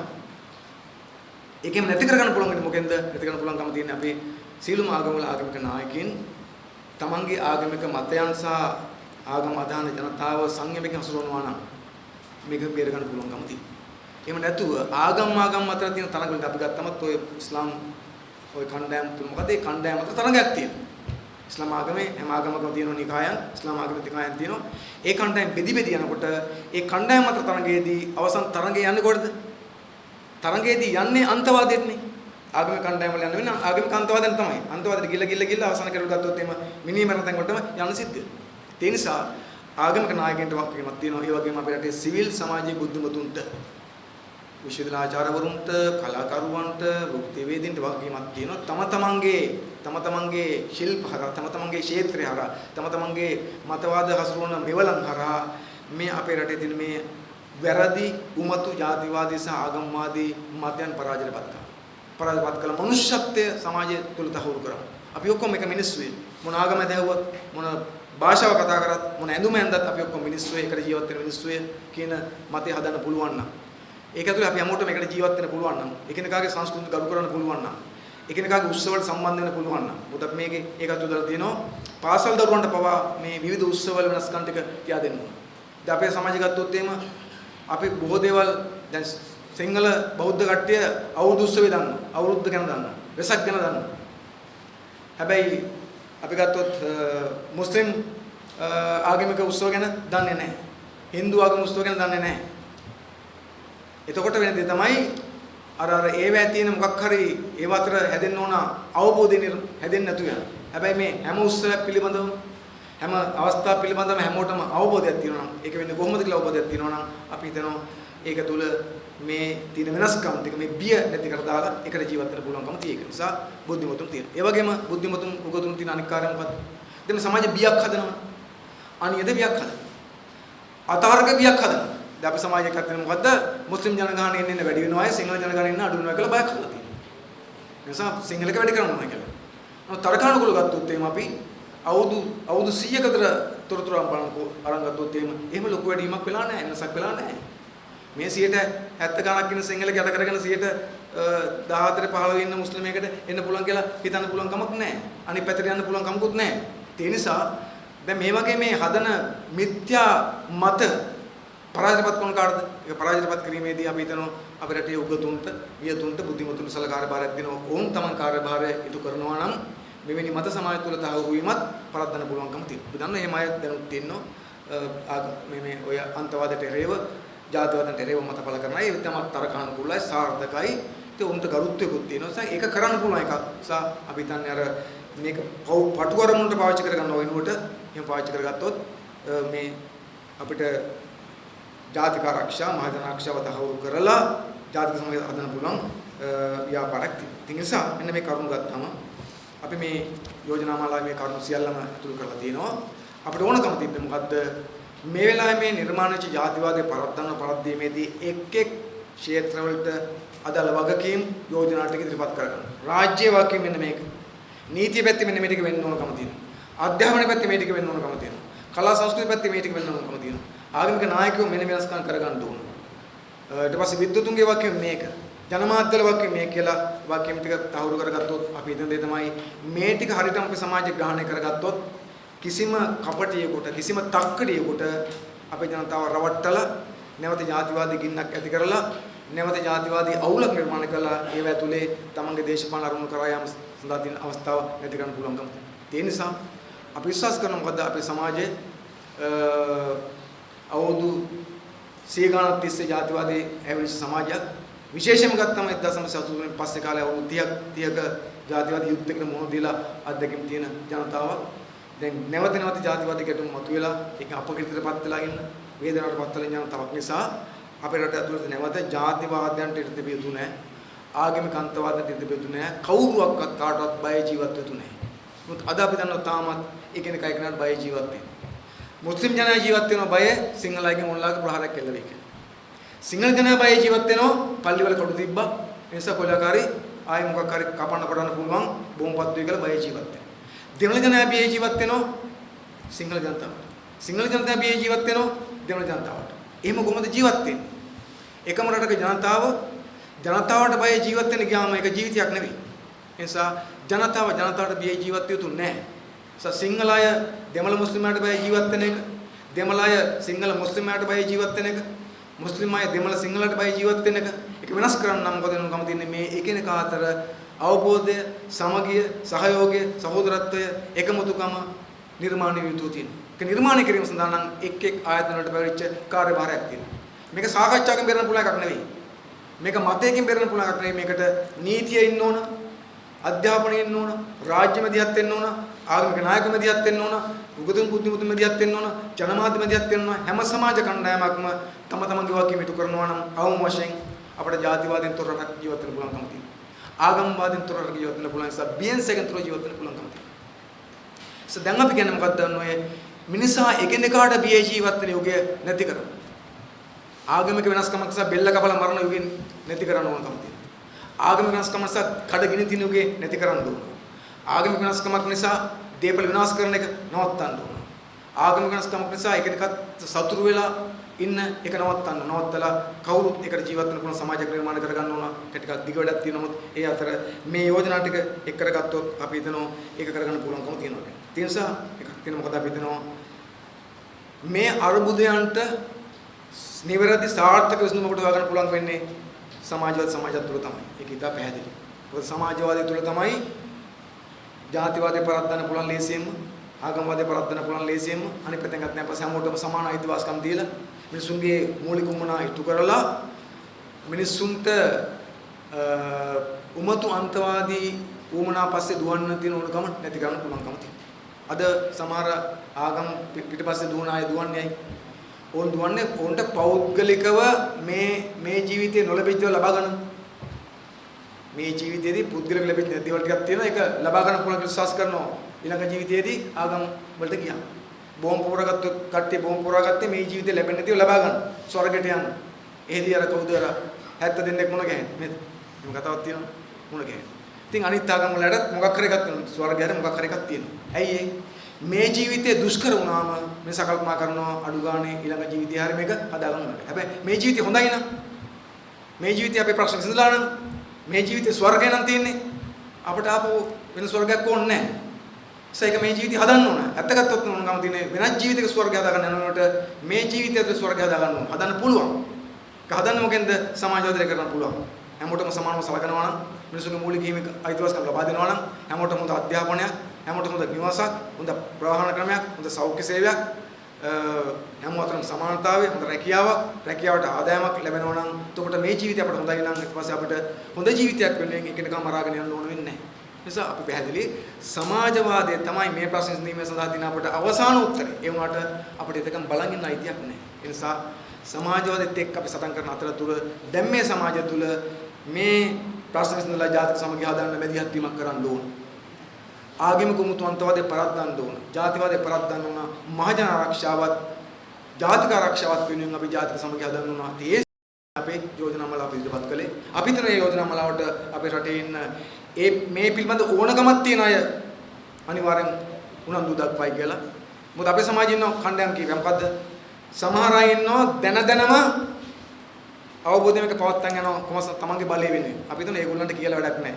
අර බොරුවට පුදියන් ඉන්න කට්ටිය හැරවන්න බෑ කියලා තවත් තියෙනවා. ඒ උන්ට කියලා වැඩක් නැහැ. මොකද උන් දැනුවත්ත තමන්ගේ පටු අරමුණක් වෙනුවෙන් ජාතියද පවත්තන් යනවා. තව සමහර අය ඉන්නවා කවුද? නොදුනත්කම නිසා, වැරදි තරක වලට ගොදුරු වීම නිසා, බොරු තොරතුරු නිසා ජාතිවාදී මතවල ඉන්නේ. අපි හිතනවා ඒක බේරන්න පුළුවන් මේක. ඒක වෙනස් කරන්න පුළුවන්කම තියෙනවා මේ ටික හරියට කරගත්තොත් තියෙනවා. ඊළඟට පැත්තේ මොකද්ද? මේ රාජ්‍ය ස්වභාවය නිසා, නීතියේ තියෙන දුබලකම් නිසා ජාතිවාදී පැතිරෙනවා. ඒක බේරන්න පුළුවන් මේක නිසා මෙන්න මේ කරුණු ටික හරියටම ඒ සමාජ කණ්ඩායම් විසින් අත්පත් කරගෙන මේක බේර ගන්නවා නම් අපි හිතනවා අපිට මේක විශාල ප්‍රමාණයක් ගොඩ යන්න පුළුවන්කම තියෙනවා. මොකද මේක අවසාන වශයෙන් මට කියන්න තියෙන්නේ අපි අපේ සමාජයට උගන්වන්න ඕන මේ අපේ සමාජයේ ධනපති දේශපාලඥයා කරන බොරු. ඔබ කවුරුත් දන්නවා මේ සිද්ධ වෙනකොටත් මුලින්ම මොකද උනේ? අප්‍රේල් 21 බෝම්බ පුපුරනකොටම මහින්ද රාජපක්ෂ කණ්ඩායමේ ජාතිවාදී කණ්ඩායම තුල මොකද්ද ආවේ? ලොකු මතයක් කරගෙන ආවා. මොකද්ද? තව්හිද් ජමාත් සංවිධානයේ මිනිමරු ඒකට විරුද්ධ මතයක් ගෙනාවා. ඒ සමග ගෙනාවා මුස්ලිම් පල්ලි ප්‍රමාණය වැඩි වෙලා කිව්වා. මුස්ලිම් ජනගහනය වැඩිලා කිව්වා. හැබැයි ඒ කියද්දි මොකද වෙලා තියෙන්නේ? දැන් අපේ රටේ මුස්ලිම් පල්ලි ප්‍රමාණය වැඩි වෙලා ඒ පල්ලි ගොඩ ගහනවා හදනවා කියලා කියනකොට අනිත් පැත්තෙන් මොකක් හෝ රැස්වීමක බැසිල් රාජපක්ෂ මහත්තයා කියනවා යුද්ධෙන් පස්සේ ඒගොල්ලෝ මැදිහත් වෙලා උතුරු සහ නැගෙනහිර පළාත්වල මුස්ලිම් පල්ලි 240ක් හැදුවා කියලා. උතුරු සහ නැගෙනහිර පළාත්වල මුස්ලිම් පල්ලි 240ක් හැදුවා කියලා කියනකොට මහින්ද රාජපක්ෂ පාලනේ බැසිල් මැදිහත් වෙලා. බැසිල් කියනවා සමානතන්ට ගිය පළවෙනි මිනිහා මම කියලා කියන බැසිල්. එතකොට මේ මුස්ලිම් පල්ලි 240ක් හදපු කට්ටිය ඒගොල්ලන් අනුගාමිකයෝ ගෑ ගන්නවා පල්ලි වැඩි වෙලා කියලා. ඉතින් විකාරය ඒක තමයි. එතන විහිළුව ඒක තමයි. ඊළඟට දැන් තව්හිද් ජමාත් සංවිධානයට බැන යනවනේ. එතන අපි කවුද දන්නවද තොරතුරක් ඇත්තේ මොකද්ද? ගොඩබ රාජපක්ෂ ආරක්ෂක ඇමතිකම කරන කාලේ ආරක්ෂක අමාත්‍යාංශයේ බුද්ධ්‍යංශ සඳහන් කරපු අරමුදල් වලින් ඒගොල්ලෝ මොකද කරලා තියෙන්නේ? බොදුබල සේනා සංවිධාන සල්ලි දීලා තියෙනවා. ඊට පස්සේ මේ ජාතික තව්හිද් ජමාත් එකෙත් 20 ගණනකට පඩි ගෙවලා තියෙනවා. එනිසා මේ ආගමික අන්තවාදී කණ්ඩායමකට පඩි ගෙවපු කණ්ඩායම ඒගොල්ලෝ. හැබැයි පඩි ගෙවපු කණ්ඩායම මෙතන බොරුවට මතයක් හදන්න උත්සාහ කරමින් ඉන්නවා තමන්ගේ අරමුණු වෙනින් ජාතිවාදී වපුරන. ජනතාව මේක දන්නේ නැහැ. දන්නේ නැතුණාට පස්සේ මේකට රැවටෙනවා. ඒ නිසා මේ අය තක්කඩි. ඒගොල්ලෝ හැම ජාතිවාදයක්ම පාවිච්චි කරගන්නවා. හැම කණ්ඩායමක් පාවිච්චි කරන තමන්ගේ බලය වෙන්නේ. නැගෙනහිර ගියාට පස්සේ හොඳම මුස්ලිම් වෙනවා. උතුරට ගියාට පස්සේ හොඳම දෙමළ වෙනවා. මෙහෙට ආවට පස්සේ හොඳම සිංහල වෙනවා. ඉන්දියාවට ගියාම හොඳම හින්දු වෙනවා. මේ පන්සල් යනවා. පන්සල් කිය දෑතිම්ම ගිහිල්ලා තිරුපති ගිහිල්ලා වඳිනවා. දැන් අපි අහමුකෝ අපි බුද්ධ ආගම දන්න හොඳම ආගමකෙන් දෙවියන් නැදීම බුද්ධ ආගමෙන් ගැලපෙනවද කියලා? බෞද්ධ ආගම කියන්නේ අදේවාදී ආගමක්. දෙවියන්ගේ පිට ලබන්න පුළුවන් කමක් නැහැ. හැබැයි මෙහි යනවා පන්සල් අනිත් පැත්තෙන් ගත්තාම ඊළඟ ෆ්ලයිට් එක නැගලා ඉන්දියාව තිරුපති වඳින්න යනවා. ඉතින් මේ අමුතු જાතිය බෞද්ධයෝ දෙකම කියලා බලන් ඉන්නවා. එහෙම වෙන්න බෑ. දෙක එකක් නමක් කරලා තියෙනවකම තියෙන්නේ. නිසා මේ තක්කඩ දේශපාලඥයෝ බලය වෙනුවෙන් මේ හැම කෙනාම අන්දමින් යන දේශපාලන ගමනක් තියෙනවා. මේක වෙනස් කරන්න එක පරද්දන්න ඕන. ඒක පරද්දන්න පුළුවන්කම දෙන කාටද? ඔබට පුළුවන්. වැඩ කරන ජනතාවටම. අපි හිතන නිසා වැඩපලේ හදමු. ජාතික සමගිය, ආගම සමගිය. ඔබේ සේවස්ථානේ හදමු මේ සමගිය. මේ මතය අරගෙන යමු බෙරපලට. දැන් තියෙන මොකද්ද? හොඳ මතයට ගිහිල්ලා වැරදි මතයක් උඩට ඇවිල්ලා. ඇත්ත කතා කරන්න බයයි. ඇත්ත කතා කරන්න බයයි මිනිස්සු. මොකද ඇත්ත කතා කරොත් එහෙම තමන්ටත් දෙන්න පුළුවන් ප්‍රහාරයක් කියලා විශ්වාස කරනවා. නමුත් අපි හිතනවා අමාරුවෙන් හරි ඇත්ත කතා කළ යුතු තියෙනවා. ජාතිවාදයේ වැපරුණු තැනක, ජාතිවාදයේ ජනප්‍රිය මතය වෙච්ච තැනක ජාතිවාදයට විරුද්ධ වෙන එක ටිකක් දුෂ්කර තමයි. හැබැයි අපි හිතනවා වම මේ ව්‍යාපාරයක් හැටියට, වැඩ කරන ජනතාව හැටියට ජාතිවාදයේ උපරිම ප්‍රමාණයෙන් වැපරී තියෙන වෙලාවකත් ජාතිවාදය ආගමික අන්තවාදයේ ජනප්‍රියම දේශපාලන වෙලාවකත් ඔබ අප හැමදෙනාම ජාතික සමගිය දැන හරියට කෙලින් ඉන්න ඕනකම තියෙනවා. ජාතිවාදයට විරුද්ධ දැන හරියට කෙලින් ඉන්න ඕනකම තියෙනවා. මොකද අපි නිවැරදි මතයේ හිටියොත් එහෙම කොවිලාකාරී අපි හරිය කියන එක සමාජයට අහුරු වෙනවා. අපට අයිතියක් නැහැ. ජනප්‍රිය දේශපාලනයන් අපට අයිතියක් නැහැ. ජනප්‍රිය මතවාද ඔස්සේ අපට අයිතියක් නැහැ. අපි නිවැරදි මතවාදයේ දෙපාතියල හරියට ඉන්න ඕනකම තියෙනවා. අපි දෙපාතියල ඒක හරියට ඉමු. නිවැරදි මතවාදයේ තහවුරු කිරීමට සටන් මදි. ඒ සටන කවදෝ ජයග්‍රහණය කරනවා. අනිවාර්යෙන් නිසා ඒ සටන කරන්න ඕන. ඒ සටන කිරීම සඳහා පෙරමුණු ගත යුත්තේ වැඩ කරන ජනතාව. මොකද වැඩ කරන ජනතාවට තියෙන්නේ පන්ති සටන. අපිට ජාතින් එක් ගත්ත සටන් නැහැ. අපිට ආගමික සටන් නැහැ. පන්ති සටන.